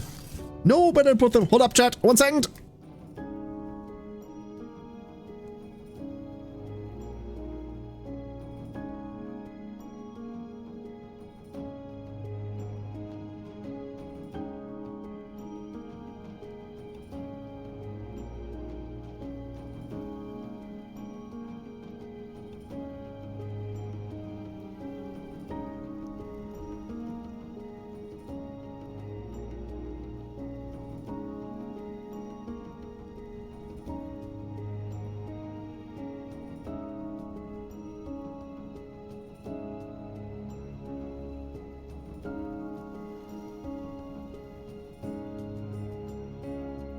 Alright, sorry about that.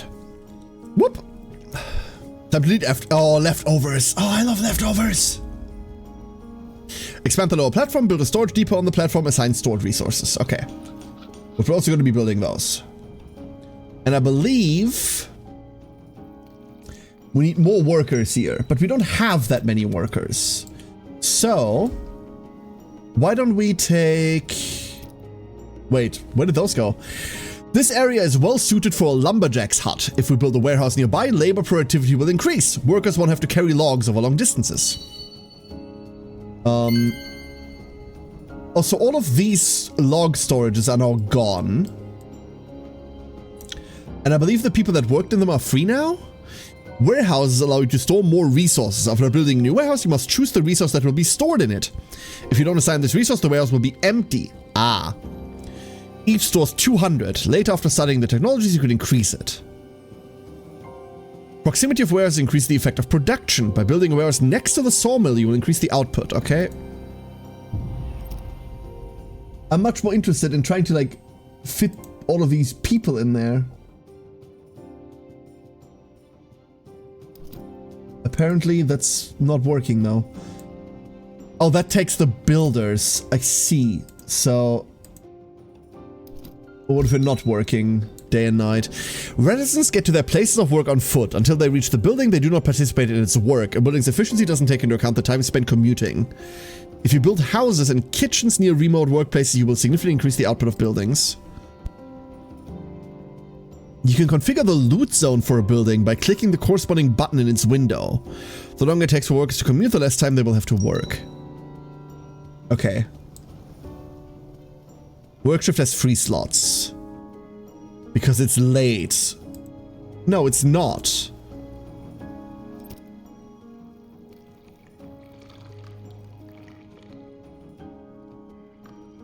Oh, this is all the same shift. No, it's not. Work shift 12 hours.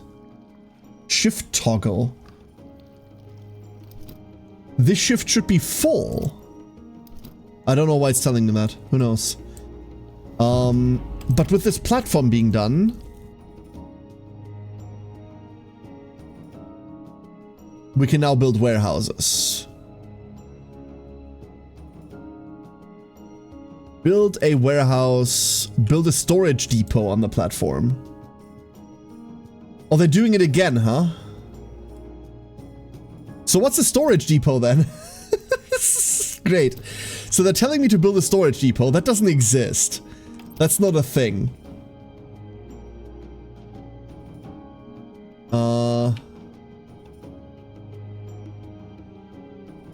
Wonderful, by the way. Absolutely wonderful. Magnificent, even. I love that. Increase the storage limit of a given resource. So all we have is warehouses, but they call them warehouses and then they call them storage depots.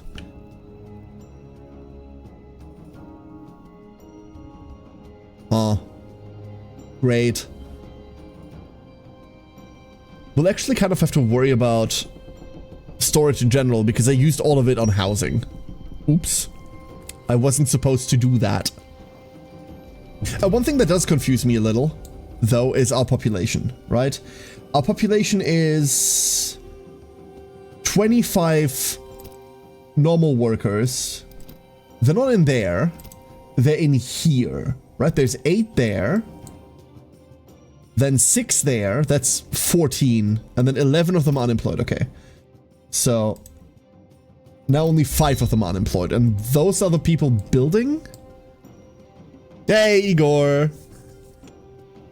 Hope you had fun. Absolutely did. Absolutely. Building has no items to work with. Yeah, but we can't change that.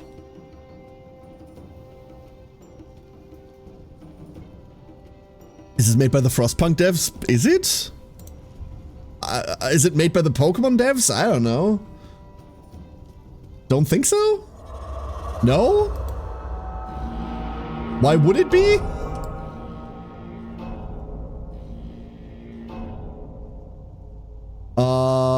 I'm concerned. I'm very, very concerned now. That sounds scary.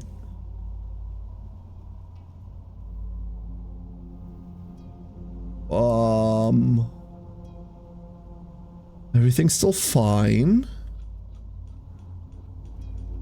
I think everything's still fine. Stimulant style. From a glance, it's a city management thing. I guess.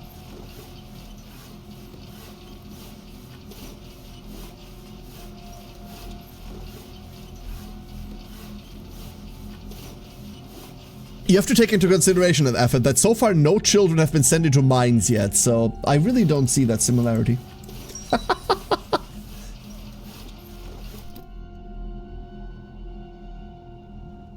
Okay, here's a question. What if we take these 6 out from the day shift and assign them into the night shift here? What happens then? Can they do that? Are people tracked individually?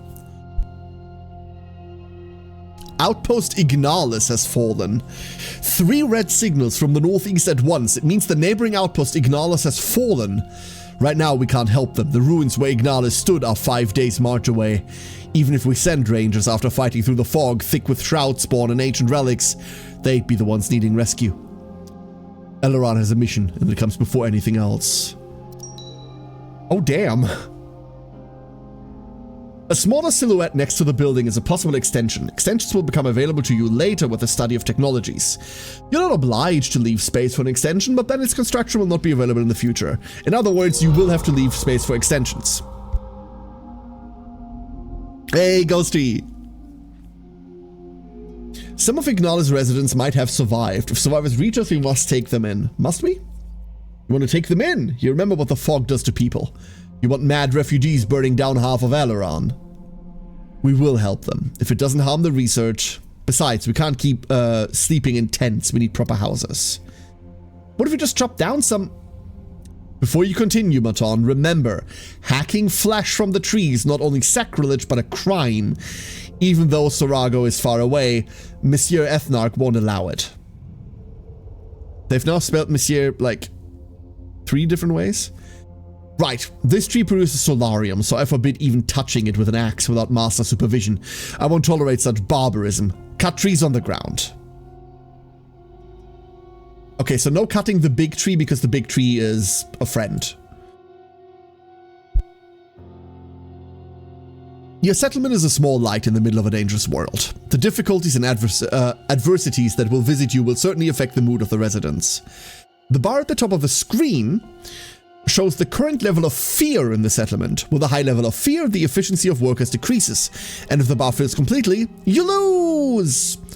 The fear of settlement... Is that like a fear of commitment or something? The fear of the settlement increases when your villagers gain negative ailments and decrease when they lose them. Story events and your choices can also increase or decrease the level of fear. But what about hope and authority?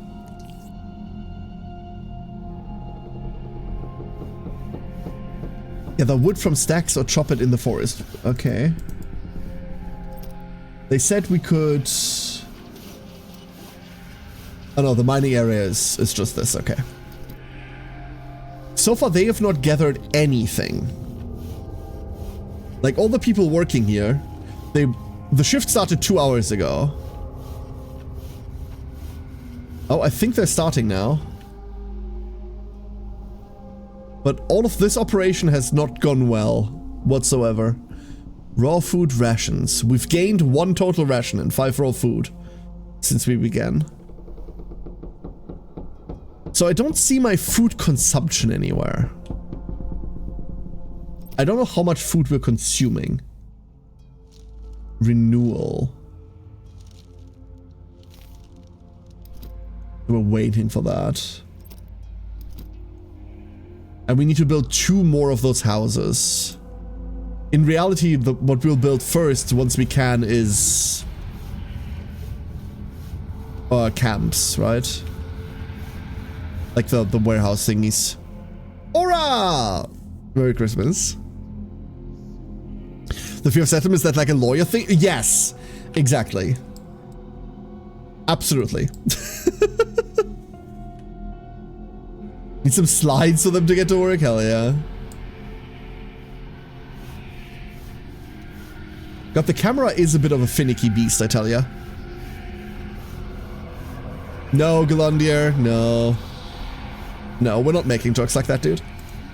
We have never, we will never.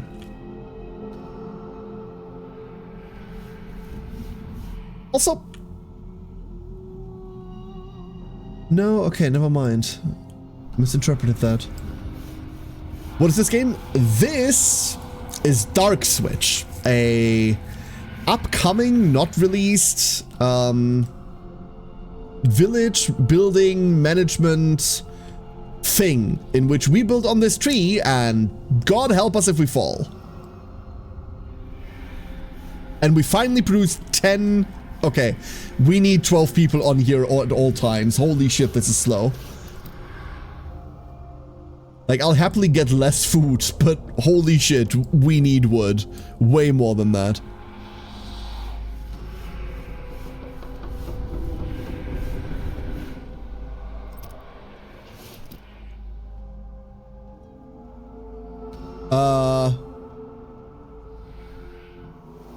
They told us the fog is bad, right?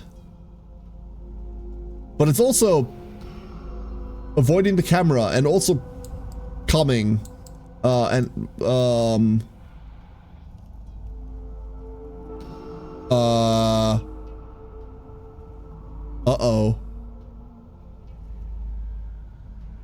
Should we be evacuating these people?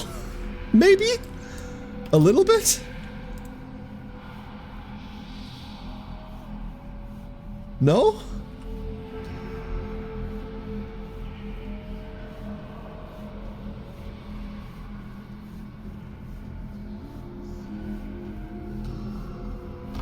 I guess that goes here, and then the other one just goes on the platform. I don't know why that wouldn't go on the platform.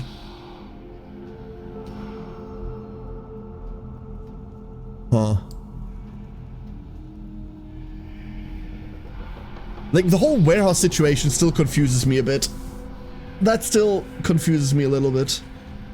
They made it seem like you need to build them on the lower platform, but then they told me, hey, if you build them nearby, that boosts efficiency. So, who fucking knows?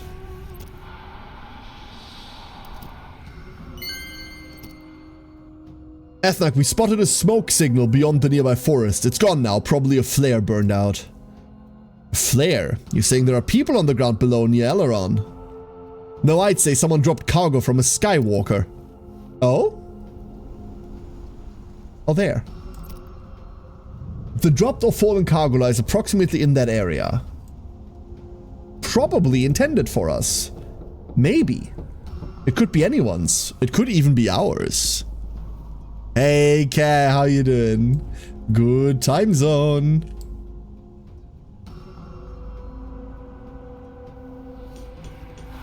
So once that is built, we'll assign it and then we see what happens. And we still need to get 2 houses going, or else homeless people. Slowly but surely. Slowly but surely. You know what? You know what? You're not. We're gonna pull 1 person from there. And then you are gonna be assigned to exactly wood. That finished the fish quest.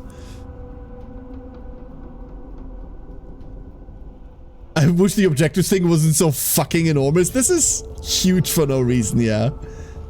Absolutely gigantic. This is expected supply. This is expected supply shipment. There's even a note wishing us success. Valfina's people remain fiercely loyal to him. Shit tons of steel, rations, wooden plank. Holy fuck. What the? I don't even know what half this stuff is. It's loud is what it is. You've received a shipment of valuable steel. Steel is an advanced resource that can replace iron at a 1-to-1 ratio. Advanced resources are typically refined from basic resources at a 2-to-1 ratio, making them much more efficient. Another key advantage is that each resource has its own storage limit, meaning you can stockpile up to 100 iron and 100 steel, even without building additional warehouses. Okay, so now that we have that...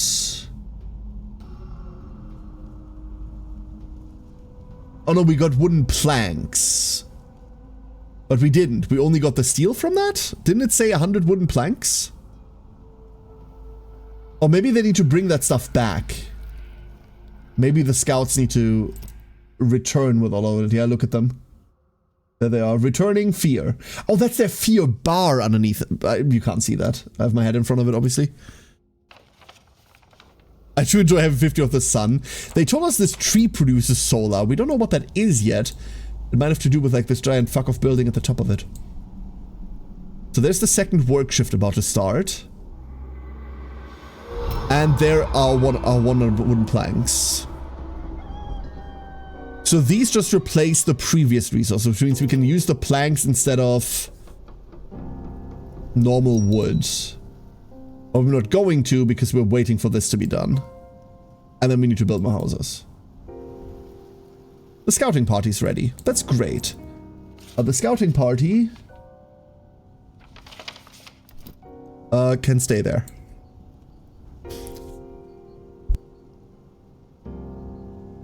God, hold up, allergies.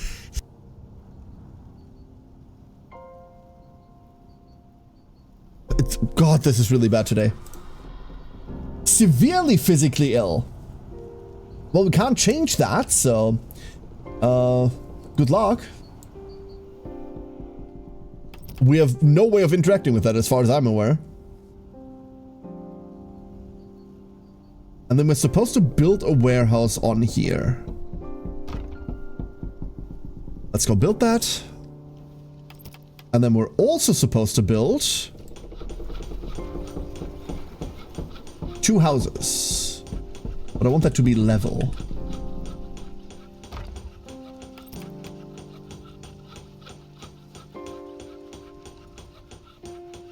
There we go.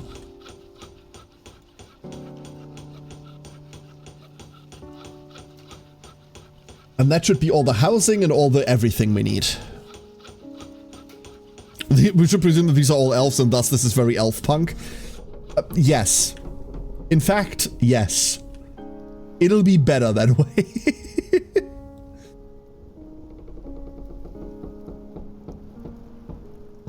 It will be better if we assume that. Housing for everyone. That's the last thing we need to do. Oh, this needs to be assigned to Femsh.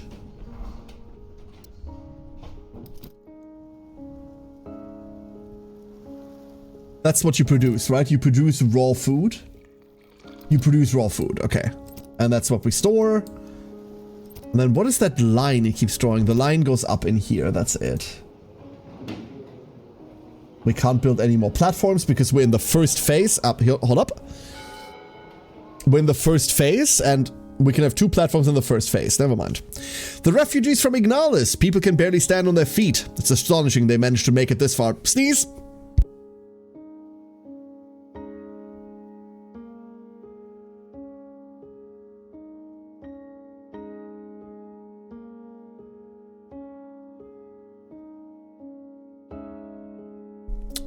People can barely stand on their feet. It's astonishing they managed to make it this far. Wrong button. Sorry about that. No one can properly explain what happened. Some speak of settlers suddenly attacking each other, others about waves of fog swallowing entire patrols whole. There are many wounded among the rivals, but even more madmen. Bound lunatics drool, cackle wildly, and babble incoherent words. The fog has consumed their minds. We've seen this before. Why are we bringing them here then? Why are we... Why? Why are we... What? This is a great idea. Refugees from Ignalis are climbing up to our tree, some with tears of joy, some with visible relief, and others with an unnatural indifference on their faces. Can we leave the zombies outside? Maybe? Since we've taken them in, we must provide all necessities. We need to build healing quarters. When a resident goes too long without food, they become hungry. If your settlement has a functioning cookery with available food, hungry residents will automatically go there to eat. We have enough food. If there's no food available or no cookery to distribute it, a hungry resident will eventually become starving. After 24 more hours without food, they will die. Residents eat rations made from raw food. Their value improves as you progress. While residents can eat raw food directly, this is inefficient and may cause illness. Because they're made at 2-to-1s. Okay, cute cutscene. So we need to build healing quarters.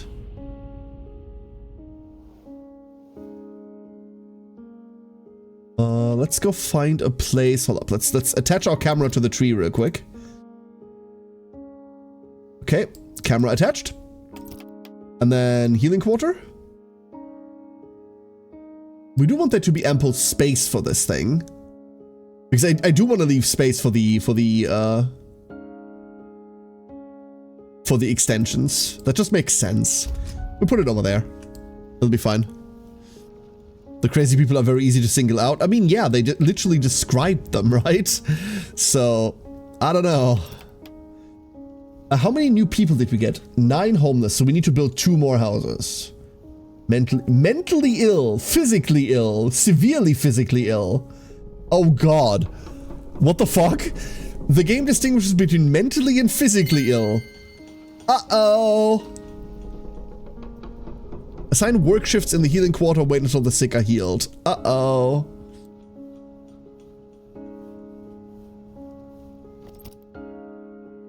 The Archon's last message specifically appointed you, Tessin. Get used to making tough calls. But I always have everyone's best interest at heart. I work for them. Okay, what kind of but is that? There will always be discontent. Many hope to return home to Sarago on the next Skywalker, but we're stuck here for a long time. I like being a simple researcher much better. Okay. I can't quite follow that argument. What I can follow is that I really want to build a house down here. Because I really want them to supply this lumber thing. Do I know who's living in these? Yes. You can see who's living there, where, but you can't assign them.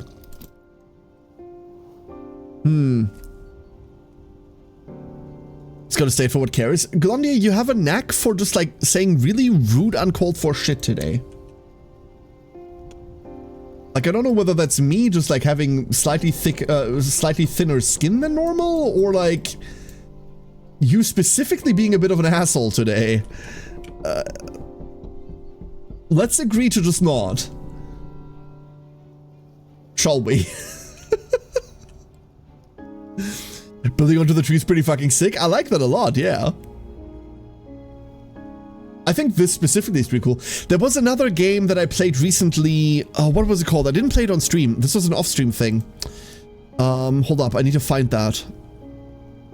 It was called... what is it called? Come on, I can remember.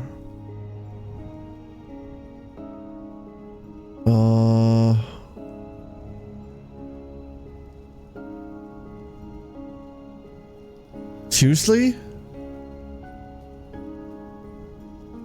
How can I not remember what it was called?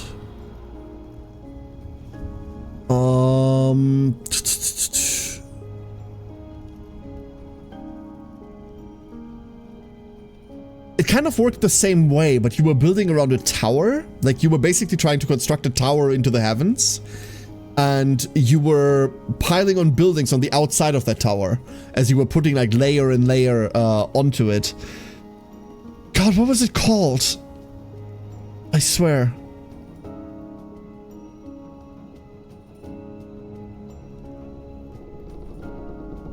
I cannot for the life of me remember. If it's called tower something, I'm gonna scream. Stario. It was called Stario.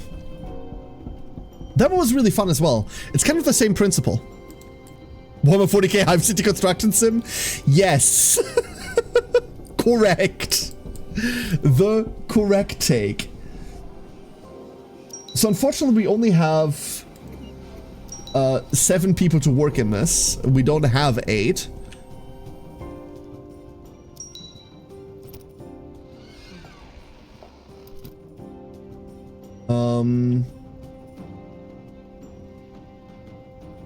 Weirdly enough, no one's homeless anymore, even though we had 9 people homeless and this building that I built is only 8. Don't ask me how that works.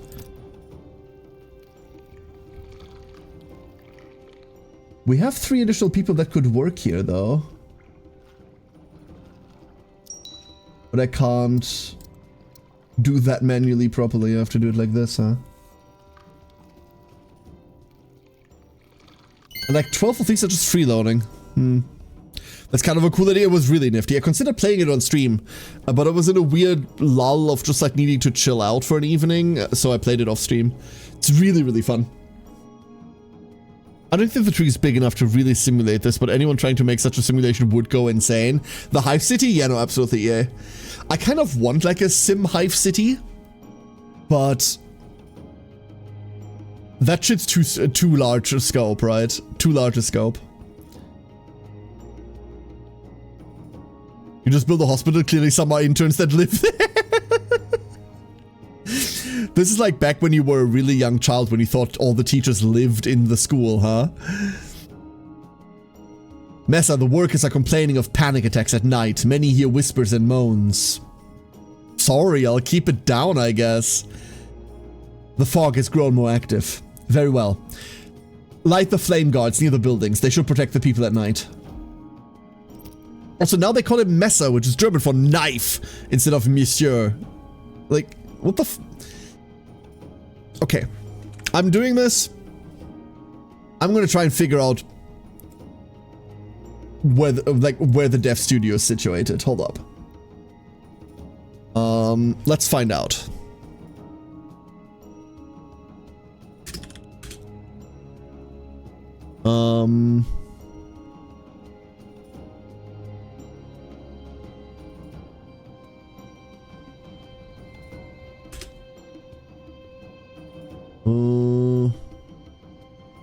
Independent game developer Kazakhstan. Okay, that's the last location I would have considered.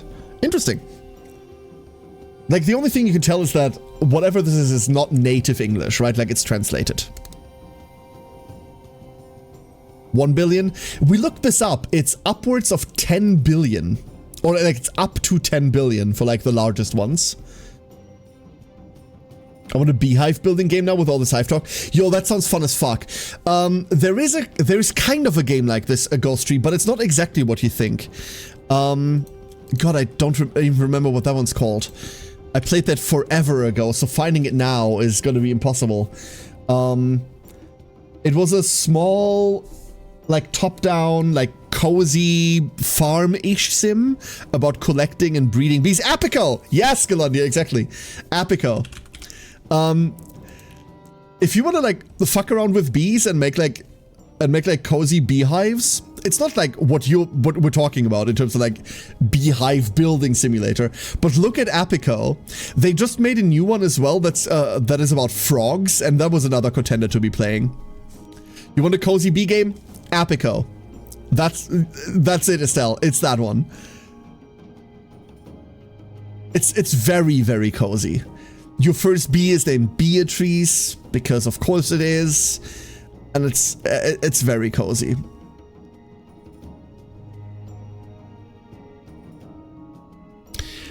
A couple of the insane refugees managed to break free. They shouted that the darkness had crawled into their guts and stirred there, and only the fire could purge them. They tried to set themselves on fire and burned down one of the buildings, which is why we shouldn't keep them here.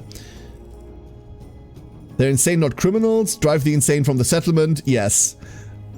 The madmen resisted with all their strength, screaming pleas and threats in equal measure. Finally resigned, they trudged away, debating aloud where to burn themselves. With each step, their voices grew fainter until they turned and walked into the fog as if summoned by some unseen force. They should have never been here to begin with. Set up 2 flame guards. So, flame guard, a lit building that can repel the fog. I assume we need this on the ground.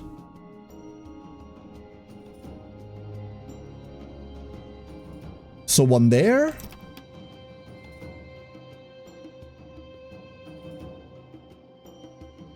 And one there? I don't know. It doesn't tell us where, but the night is about to come in, so... We'll rip them. They brought them in. They were never supposed to be here to begin with. I will defend that decision. Fuck these people. Mentally ill healing, 5. Okay, so these are being healed. Physically ill, none of them are healing. That's because we're probably full. Well, that noise is... That is a noise of all times. I hope they didn't expect me to get here before this night. Because then we're obviously on a bit of a rush.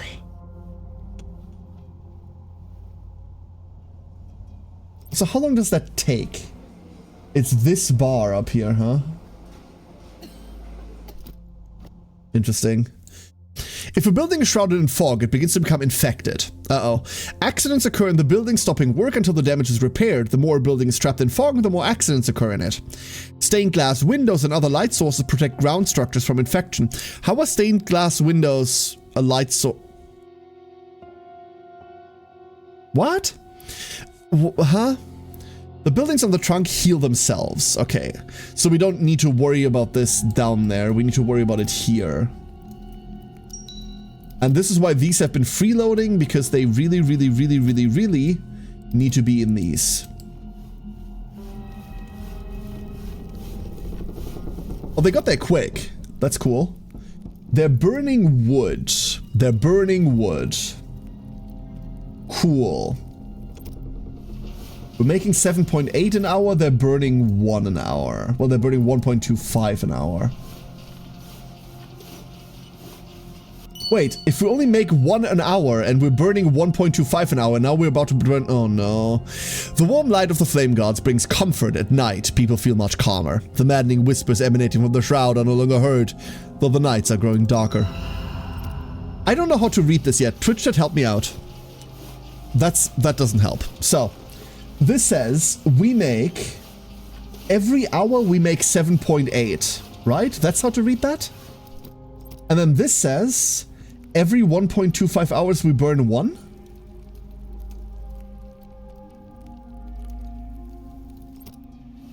So we now make 7, okay.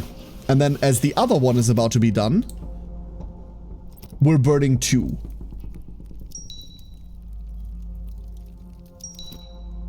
And I reckon we need them daily. Do we need them daily? Flame guard. This flame consumes fuel not for heat but for light. It's enough to drive away the ever-present fog and serve as a guide for those lost in the shroud. Many Aurelians use the light source as a camp altar. Offerings are burned in the lighthouse and prayers are offered to the eternal light. Okay, we're leaving this on 24/7, never mind. I was considering turning this off during the day, but apparently not.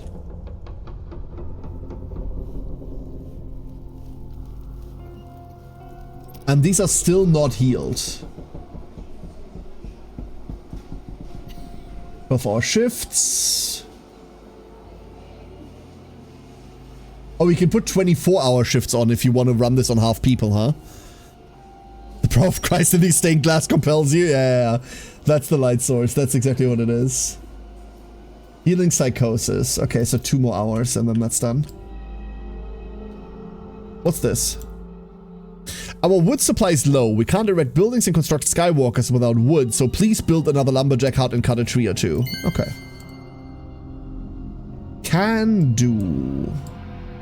But do we build it here as well, or do we put it somewhere else? We could go down here, I reckon.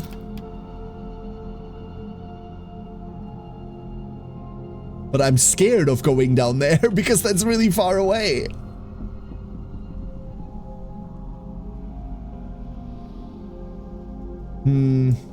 I don't know how the fog is going to interact with this. Maybe we wait. I mean, there's no fog here to begin with. Hold up. There's clearly meadows that the game wants you to build in eventually, as long as you can safeguard it, right? Let's do this. Fuck it. It'll be fine. What the worst that can happen is that we die horribly. Right? And then next to that, there's going to be a house next to that. Oh. A citizen, Taylor class, toiler class was assigned. We're healing more people? 4 severely ill and one normally ill person are now getting healed. Scout base where groups have no missions. Okay, you know what? We're taking the scouts out of this. I don't know whether you're helpful in any other way, shape, or form. Oh, buildings with no workers. Burned buildings? Wait, which was the building that got burned? Was it this? It was this. That used to be a house, huh? Okay, I see. So let's go grab a couple of people from here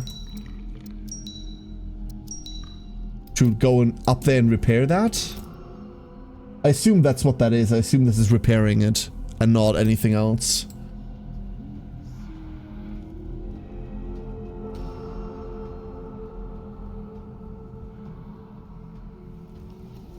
I also cannot tell you whether we're making enough food or not. Like, I don't know how much we're consuming. We got 100 rations.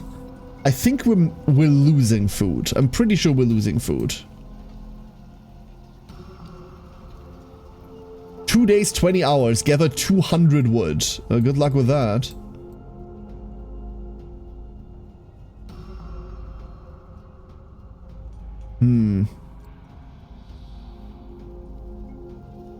Peculiar. This hasn't begun yet.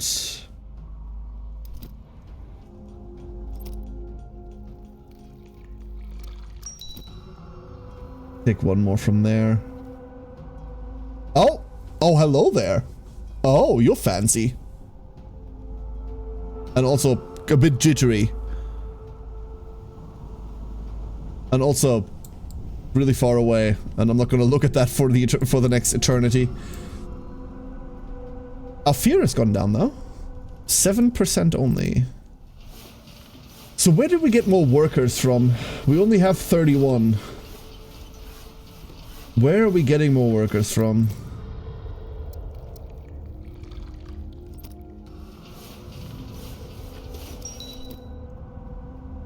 That's going to be a problem.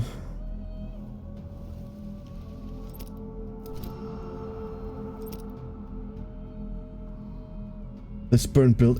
What is wrong with you? Why are you not working unemployed? I doubt that.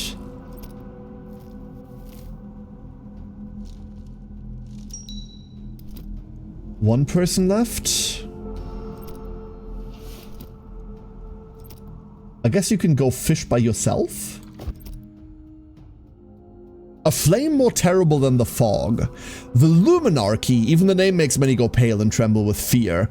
With a fire and sword, the Luminarchs spread the word of light to the farthest outposts. They must seek out and punish heretics, whoever and wherever they may be. Why are they here? Why are they here? Don't let them land in Elrond. We're under the Archon's personal protection. Let them look around, but don't let them up. Okay, you go away. The Rangers set off to the pier. Their commander walks toward the Luminarch, raising his hand in warning. In a second, he staggers back, pressing his hand to his face. His men draw back, some drop their weaponry and start rubbing their eyes. The Luminarch passes through the designated ranks, keeping his pace. Okay, what do you want? I merely blinded your rangers for a few hours with the power of the light. Their impertinence deserved far worse. Tell me, did this command come from you?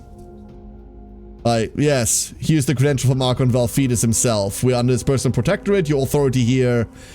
The Luminarchy answers only to the eternal light. 3 signals in the sky, we rushed to them, but found only ruins. Those who tried to survive fled here. But fog worshippers may hide among them. Therefore, we will test every inhabitant of the settlement on the machine of truth.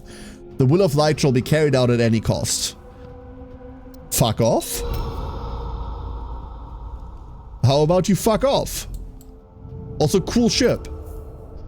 The Hand of Eternal. Building is working. Interrogation. Oh, that's our air dock. I see. That's kind of cool. Not gonna lie, that's kind of sick. Can we kill these guys? They already assaulted what I assume to be our cops. The problem is we're like a research outpost. Our weaponry is non-fucking existent. So I don't think we can just kill these guys.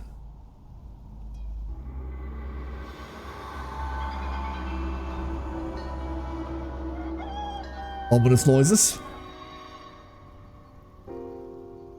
Okay, that's the morning shift coming in. We're gonna have like an hour or 5 of downtime of no one working because everyone's trying to make it to work. Because if you start work at 8, that means you leave the house at 8, obviously. For hours, the Luminarchs remained inactive, but then they began detaining the inhabitants of Eleron one by one, leading them aboard their Skywalker for interrogation. Many were tortured.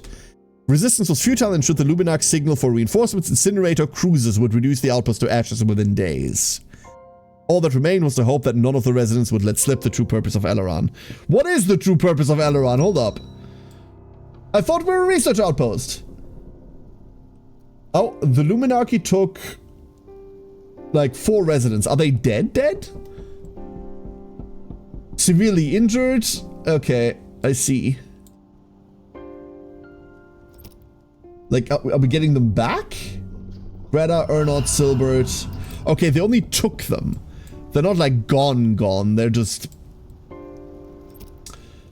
let's say, lost to us for a bit.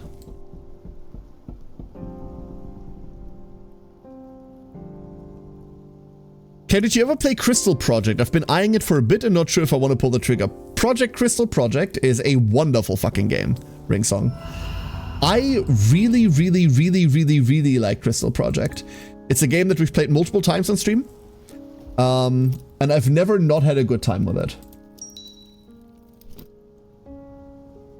Really good game.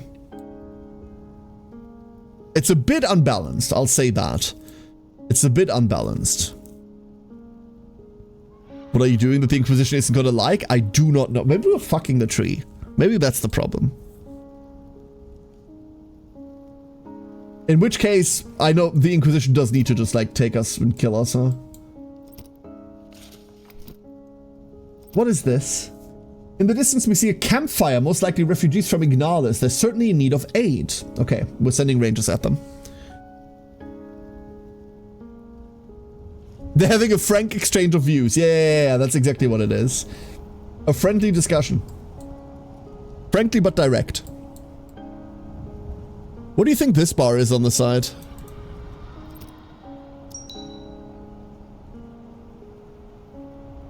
What do you think this is? Whatever it is, we're 1 out of 12.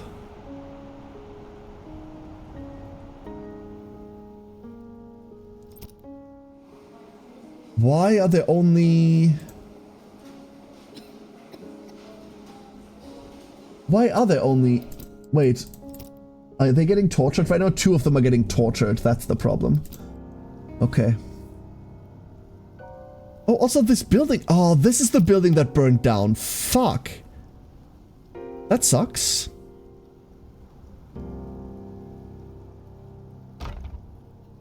Let's go put that back, and then we can put one house there as well. These don't have extensions, but they're just... We don't need it right now. We have enough housing once this is back, but... Just in case. And then we have no, like, laborers available. The Luminarchy released Greta, Ernod, and Silbert, but the other one we don't know yet.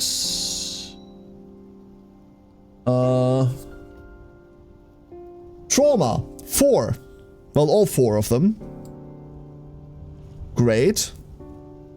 This is going swimmingly.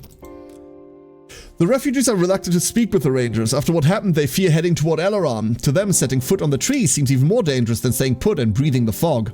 Luckily, the Shroud has not yet claimed their souls and they allowed themselves to be persuaded. Result? People! Oh, fuck me! That's a lot of dudes. So remember when I said we didn't have enough dudes? You know what? Maybe this doesn't need a night shift. Maybe this just doesn't need a night shift. Maybe the fish does, though.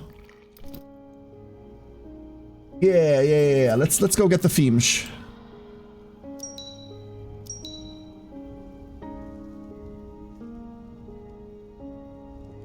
I wonder whether these have, like, magic properties. You know what I mean? If I build a warehouse over here, I wonder whether materials are properly stored, or whether they kind of teleport and become available everywhere once a warehouse is involved. Yeah, that line there, you see that line where it connects? That would imply that they do kind of like link up. Huh.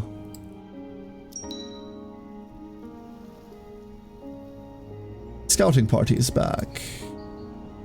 There's nothing else to scout for them. That's okay.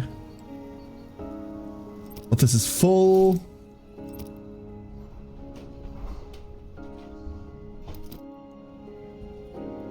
I guess we're building houses everywhere. Put a house over there. Can we put another one down here? Somewhere we can't build there.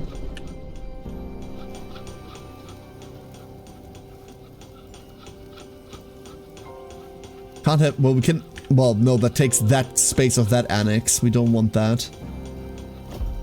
We could build a house down there. That'll do. That should house everyone. It's like Against the Storm. This reminds me a lot about Against the Storm, Against the Storm, yeah. This reminds me of Against the Storm a lot. It doesn't have that roguelike structure, as far as I can tell. But, like, game flow-wise, it feels a lot like that. We should build another fucking healing quarter, not gonna lie. We don't have the people to staff the healing quarter is the issue, huh? So no, we shouldn't build another healing quarter now that I think about it. Are all of our buildings max staffed right now? They clearly aren't, but why aren't they showing that? Oh no, they are. What? No, there.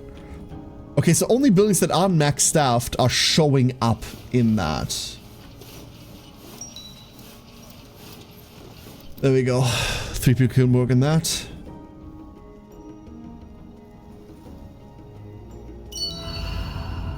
And our fear keeps going down. Wonderful. Be not afraid. Still want to know what this is up here. Like, we're going to be expanding eventually, right? There's something going on here. There's also something going on over there. I don't want to be there, though. I don't want to find out what that is. We're just going to be role-playing Night Elves for a bit. Don't worry about it. We're just going to hug this tree. I do like the way this looks, though. Like, obviously, graphically, we're still... Like, you can see it's still in development, right? But the general, like, direction they're taking, I like a lot. Don't know about that chanting in the background. That makes me a bit uneasy. Just a little bit. Just a little bit.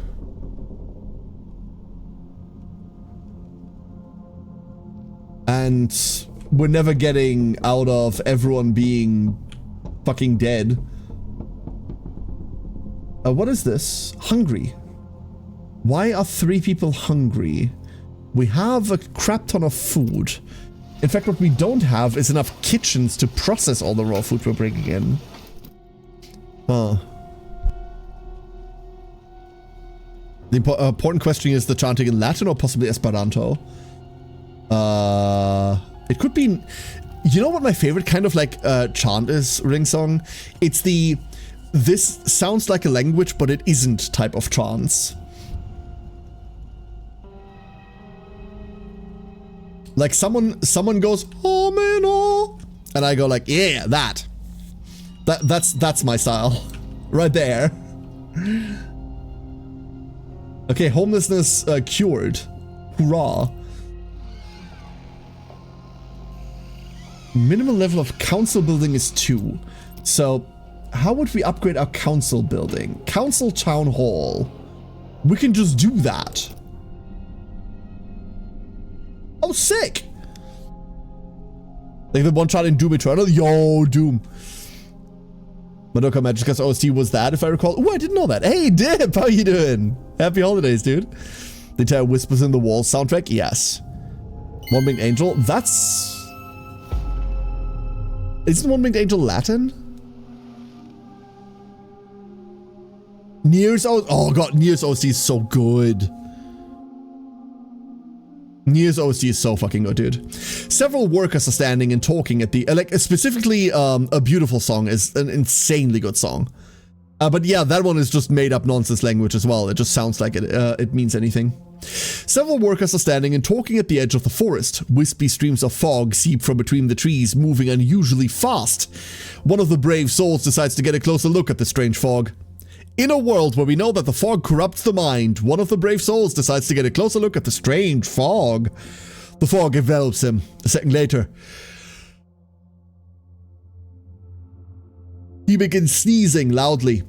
The madman bursts out of the fog and starts clawing at his own face as if trying to tear the fog out from within himself. The others are frozen in horror watching the scene. Finally, they snap out of it and try to run away. But it's already too late. The fog catches up to them. So did we just lose 3 people? The darkness was summoned by sorcerers hiding in the settlement. As the Song of the Black Moon says, the shroud of the departed shall envelop the world. God, I need all fanatics to die. Seriously. I'm a scientist and I believe only in facts. We should have built the Engineerium long ago.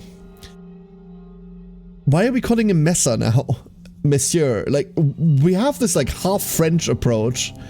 The equipment is ready. The Ether Watch needs altitude. We will erect it as an annex to the council chamber. Very well, Helga. You see, Legatus, we're hiding nothing from you. We're merely a research outpost. Build the Engineerium. For that, this needs to be done, I reckon. No, it doesn't. Allows you to conduct research and discover new technologies.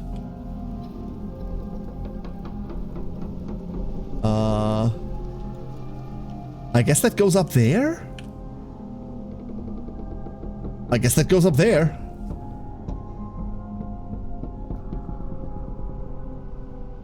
You controls the spice, controls the universe. Yes, and now give me my fucking paprika.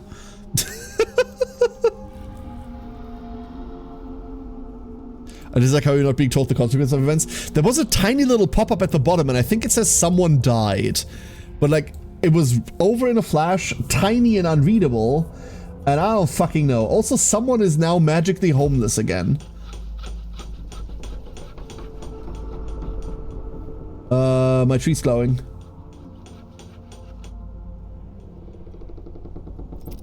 Worrying.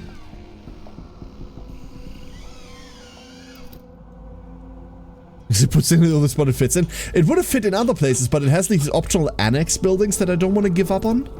So,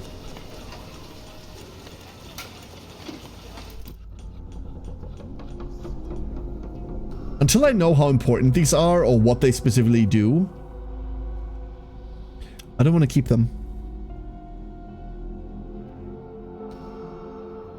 With the construction of the Engineerium, you can learn technologies that are useful for Eleron. In order for the research to move forward, there must be workers on shift in the engineering. In the engineering or engineerium, like pick your poison. Click the highlight button to open the technology tree. Oh, it's an actual... Ooh, pretty. Technologies are divided into 4 large groups according to the scope of application. Now you can study the technologies of the first level, which are closest to the center of the scheme. More complex technologies will require you to study the previous ones and improve the engineering. Engineerium. Pick one. Oh my god. Some technology trees are not yet available to you. They will be unlocked in the course of the story. The Fog Observatory technology is located in the social section. Each technology has a cost in resources and difficulty in learning. The research process can be accelerated by building more engineering facilities.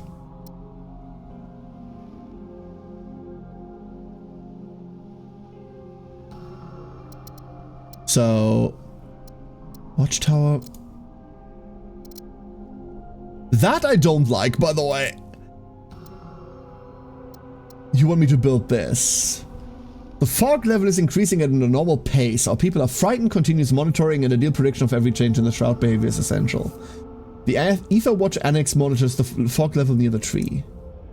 So we need more wood for that before we can do this. Can we... Okay, pressing escape doesn't just like set you back 1, it closes the window. That's great. Lanterns above the doors. Increase buildings' resistance to fog. Even a modest lamp keeps it from spreading. A few burning wood chips are a small price for a peaceful night's sleep. And possibly a saved life. This doesn't tell me shit. Increase the speed of scout teams. Watchtowers. The construction of watchtowers which protect an area from creeps. Wait, creeps? Skywalk up here. Fishing wharf. Upgrade a solar extractor. A chop shop. Upgrades the lumberjack huts into more effective chop shops. That's not what a chop shop is, but okay. Metal collection and a vapor station for collecting marsh gas. Oh boy. Oh boy, oh boy, oh boy. It spins, it spins! It does spin. I don't like that the fog goes away like this if you zoom in. Like, it's clearly making way for the camera. But, like, I do want to see where it is. And yeah, this island here only really exists because we have this setup, huh? Fucking fair. And they're taking my people again.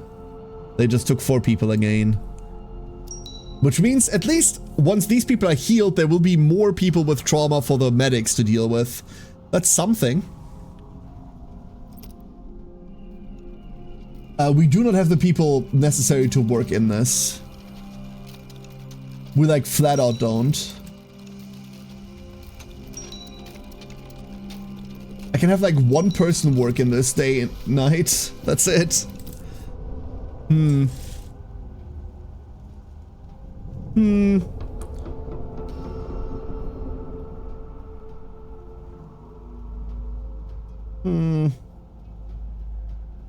What Crystal Party as well as 3 other games to add to my backlog. Don't add it to backlog, just play them. It's as easy as that. You're gonna manage creeps so you can see the Baneling splash coming with enough time to react. You don't understand, Ghost Tree. I'm a lifelong Zerg player. I see the Baneling splash coming anyway. Also, they're buried all over the map because that shit's funny.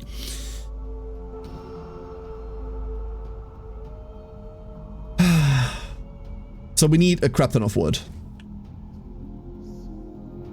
I always feel like the worst feeling that you can have in games like this, in my opinion, is if you feel like you don't have enough people to do basic things, right?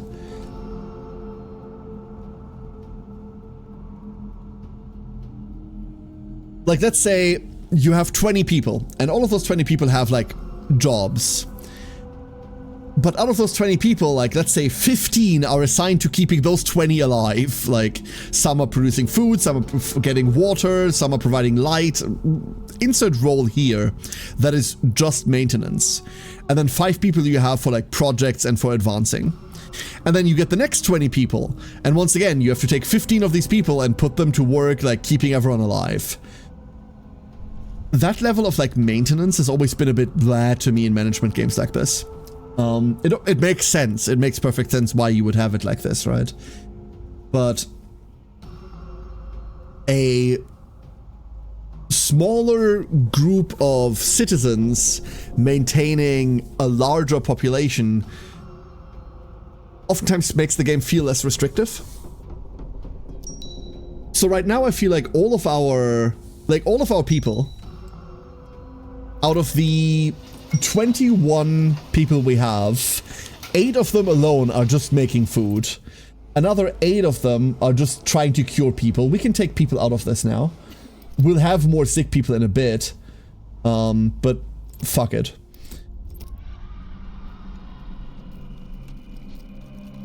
The fact that you can't add them freely is so god fucking annoying. You can take them out. Here, let me show you what I'm currently complaining about. So this system here allows you to add people to it, right? But you can't just click that. I think you need to click that. Oh, never mind. You have to click that. Never mind. I've stopped complaining. I'm just silly. I'm just bad. Fog Observatory. No research in building now. That's because the shift is just starting and they still need to make their way there. Rangers. In the distance we see a campfire. More people. Miss good old Infested Command Center, Infested Terran gimmicks. Bandings are better but less fun, I think. Infested Terrans were always kind of a feel-bad unit effort because not only did you have to go, like, Infestors relatively early to start building up energy, and they were competing with Fungals for that purpose, but they were also free trades. So once you got that rolling, you were going and trading for freezies, right? Infestor energy obviously isn't necessarily free, but you were only, it's kind of like how when you play Protoss, you can trade storms for units, right? Like you trade High Templar energy.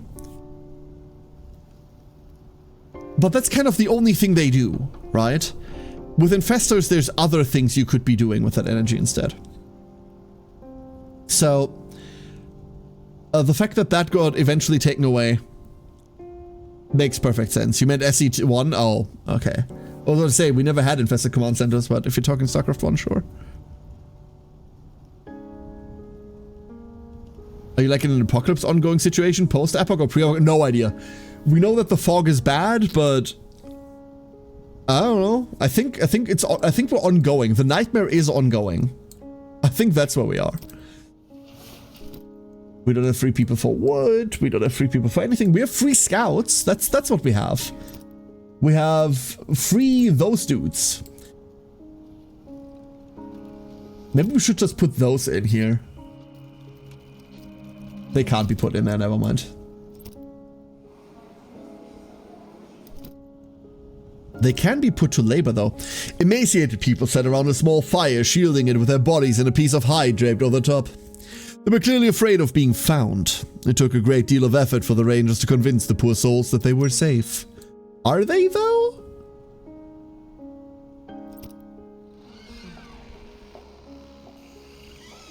Okay, we need to research more space, because now we have 20 homeless people, and I'm tired of putting houses everywhere.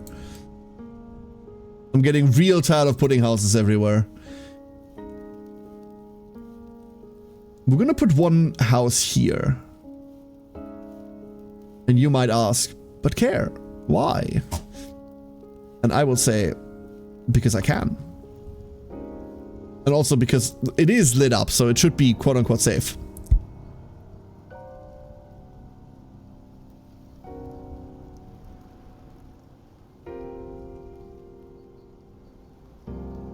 You're perfectly safe. There's just some kind folks in an airship who would like to have an honest, open conversation with you. Yeah, there are no wrong answers.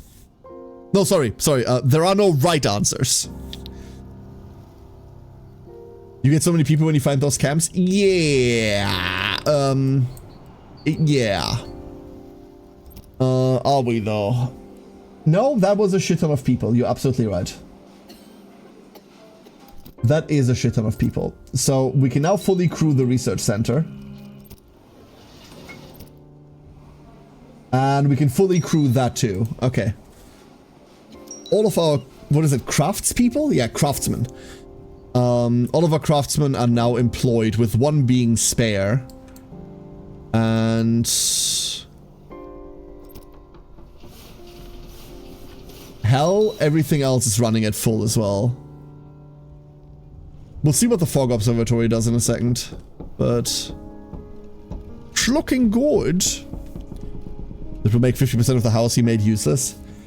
Oh, I know the one you mean, Affid. I know the one you mean. Yeah.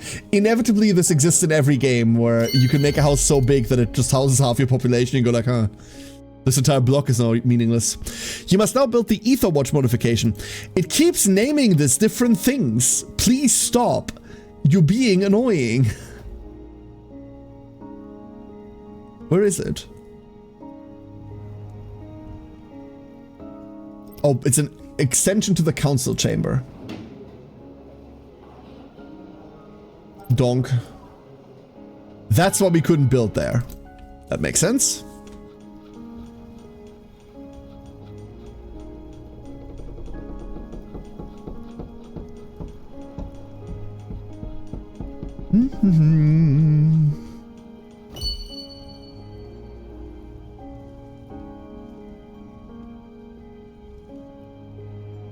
And those who had not won playable late game.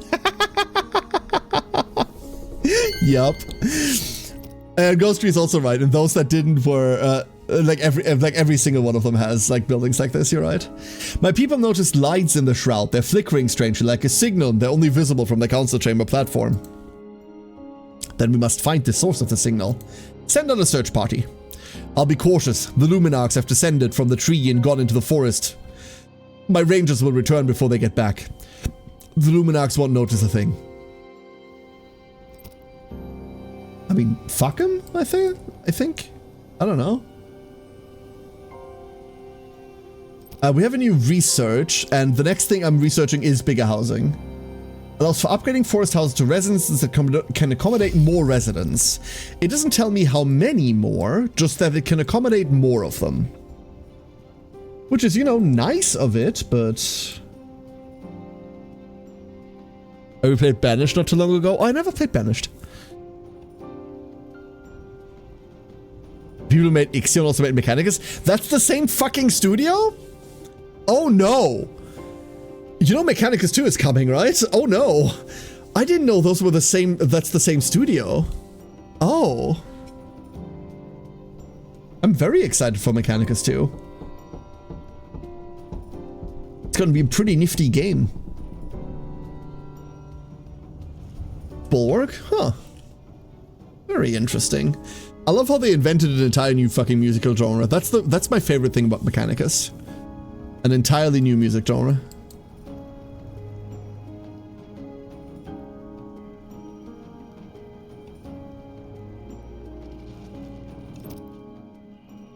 Mm-hmm. 3 minutos. I wanna... Hold up. So, we can't build more platforms, right? We can build more platforms. Hold up. We could have more platforms. Technology required, though. Minimal leveling of building is 3. Technology required. Oh, we found them! A group of exhausted people with vacant stares huddle around the fire. 2 figures stand out. One clad in a soiled and torn Ethnarch's robe, lies curled on the ground in a fetal position. The other shines a lantern directly into the ranger's faces. His face are twisted in a manic grin, yet his hands keep tugging a curtain flap, repeating the same message. Skywalker. Light. Monster.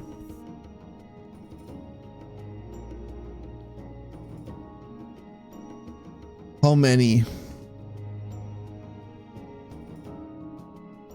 Guiding the insane through the fog isn't easy, but that's no excuse to leave them behind. Soon they'll reach the healing quarters. Holy fuckballs. 12-hour shifts take a toll on your people's health. Even the strongest will eventually wear down. An exhausted worker operates at reduced efficiency, moves slower, and heals poorly. Fatigued workers also increase the risk of accidents. After that, the building remains non-operational for some time. Yeah, but I can't change the shift. There's only one cure for fatigue, proper rest. Exhausted workers spend all free time sleeping, but will still report for duty if scheduled. If you care for your people, try to give them occasional days off. How the fuck do I do that? Is there a management tool? If a fatigued worker fails to get sufficient rest after several more shifts, they'll reach complete burnout. A burned out worker immediately leaves their post and stumbles home to sleep. Only after full recovery will they return to work. Yeah, I thought they were doing that anyway. 19 fatigued work. Oh no, these are 19 people that are just coming in. These are all fatigued. Never mind. So how do I make them not fatigued? We have too many hungry citizens. Try to get rid of them, but not by force. Make sure they all have something to eat. Oh, I see. Yes, okay. Feed the hungry. No citizen will stay hungry. That's unfair. Like, these are new people that are hungry. What the fuck do you mean? I didn't have an impact on that. Workers are about to unionize. Yeah, but there's no management tool that I have to deal with this. The game like throws all of these like exhausted and mad people at you and then tells you, oh, how dare you? Like, I didn't have an impact on that. What the fuck? Is that noise when someone dies? Like, the number of homeless keeps going down. Is that what that is? No? I don't know.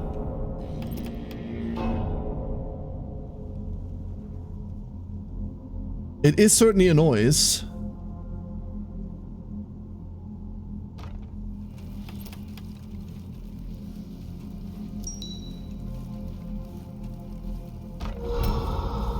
Oh, the Inquisition is taking my people again.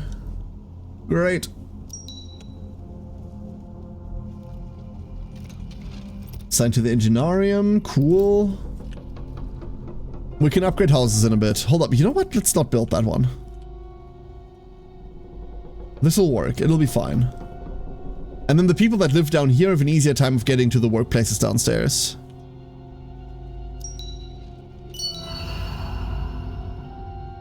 Oh, we nailed the 1 in 3. I see. Fear decreased. That's great. Forest residents. Alright, so. Let's start to see whether we can upgrade things. Needs 15 metal.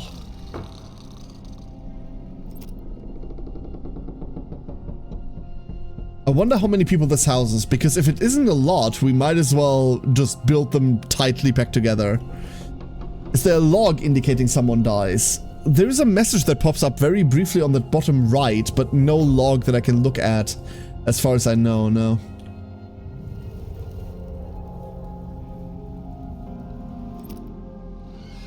So this houses 12 people.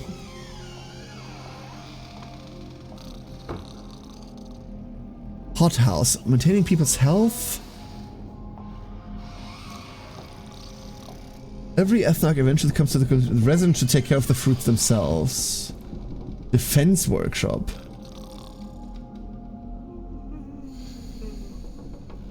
Okay, those are the expansions, which means we don't even need them on every house. We don't need to build that wide.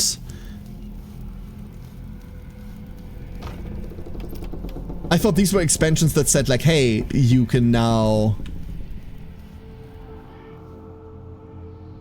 build like additional housing around it, and that's why I wanted to keep them apart that way, but we don't really need to do that, huh? What I do feel like we need to do is put a flame guard down here. This feels pretty exposed. And I don't know whether it's supposed to.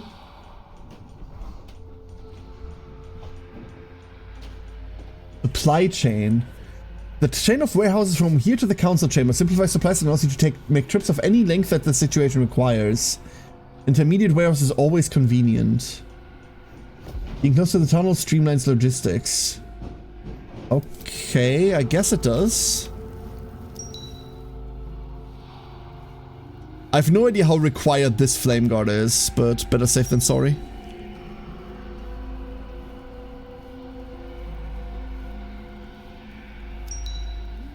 Like here, like you can see these messages pop up and then immediately fade away, but they're also like tiny. And right now it's just these dumb assholes like taking my people. Nothing else.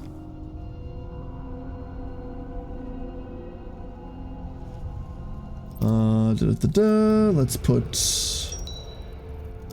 We have like 1 billion scouts. Wouldn't know what to do with them.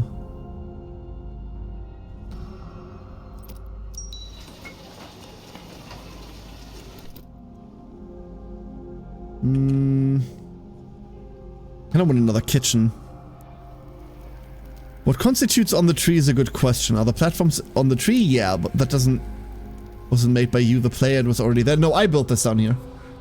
I built this. A log would be appreciated. You're absolutely right.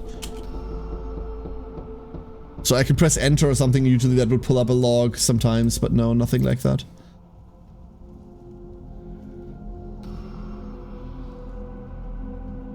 Like, this seems to be safe. Like, nothing seems to be coming up here. But I have no idea how true that is. Oh, good, more people? It might be more people. It might not be. Either way. Either way, either way, either way. Doop. Twitch chat. Ah, time flies. Ah, time flies. Listen, everyone. Listen, listen, listen. I need to get ready. I'm gonna go hop in the shower. My wife is landing soon. Should be landing in an hour from now. So I'm gonna go get ready, make my way to the airport. Hee hee hee. Hee hee hee. She doesn't actually know I'm gonna pick her up. So I hadn't told her that. But yeah, that's it. That's it for today. That was a first look at Dark Switch. There's obviously like early development kinks in this thing, right? There's obviously very, very early development kinks in this that need to be ironed out. But I think this is inherently interesting. From what we've seen today, it's inherently interesting. I like the entire like tree as a building platform. I like the way that it expands. I like the verticality of it all, right? Like that shit's really interesting. But there are a lot of translation issues already, or still, I should say. It's early development, right? And mechanically, the game does not explain anything. It's also very, very straining on my eyes. I'm not gonna lie to you. I don't think I could play like long sessions of this because this shit strains the fuck out of my eyes. I need a resolution that isn't whatever the fuck this is, but there aren't any options in it. Anyway, early look. I'm gonna be following this one in development, and I am looking forward to like seeing more of it as it gets developed over time, right? Having said that, tomorrow, we will be back with some board games. We're going to be playing some Primal to round out the rest of the year. That shall be the last of it tomorrow for the year, I believe. Yeah. And that's it. That's it. I don't really have anything else. I hope you had a great holiday time, everyone. Thank you all for being here. Really, really appreciate it. I will mostly be available on Discord if you need me for anything, but other than that, board game stream tomorrow and then no further streams for the rest of the year. We will be meeting again in the new year outside of the board games tomorrow. I am gonna throw you at... Where are we going? Where are we going? Where are we going? I don't actually know where we're going, dude. Do we have anything like cozy?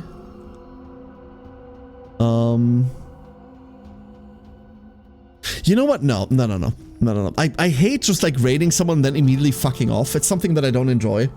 So I'm just gonna leave it there. Everybody, have a great rest of your day or night or evening. Whatever it currently is, wherever you are. Hope to see you again tomorrow, and until then, have a wonderful night. And Alfred, you are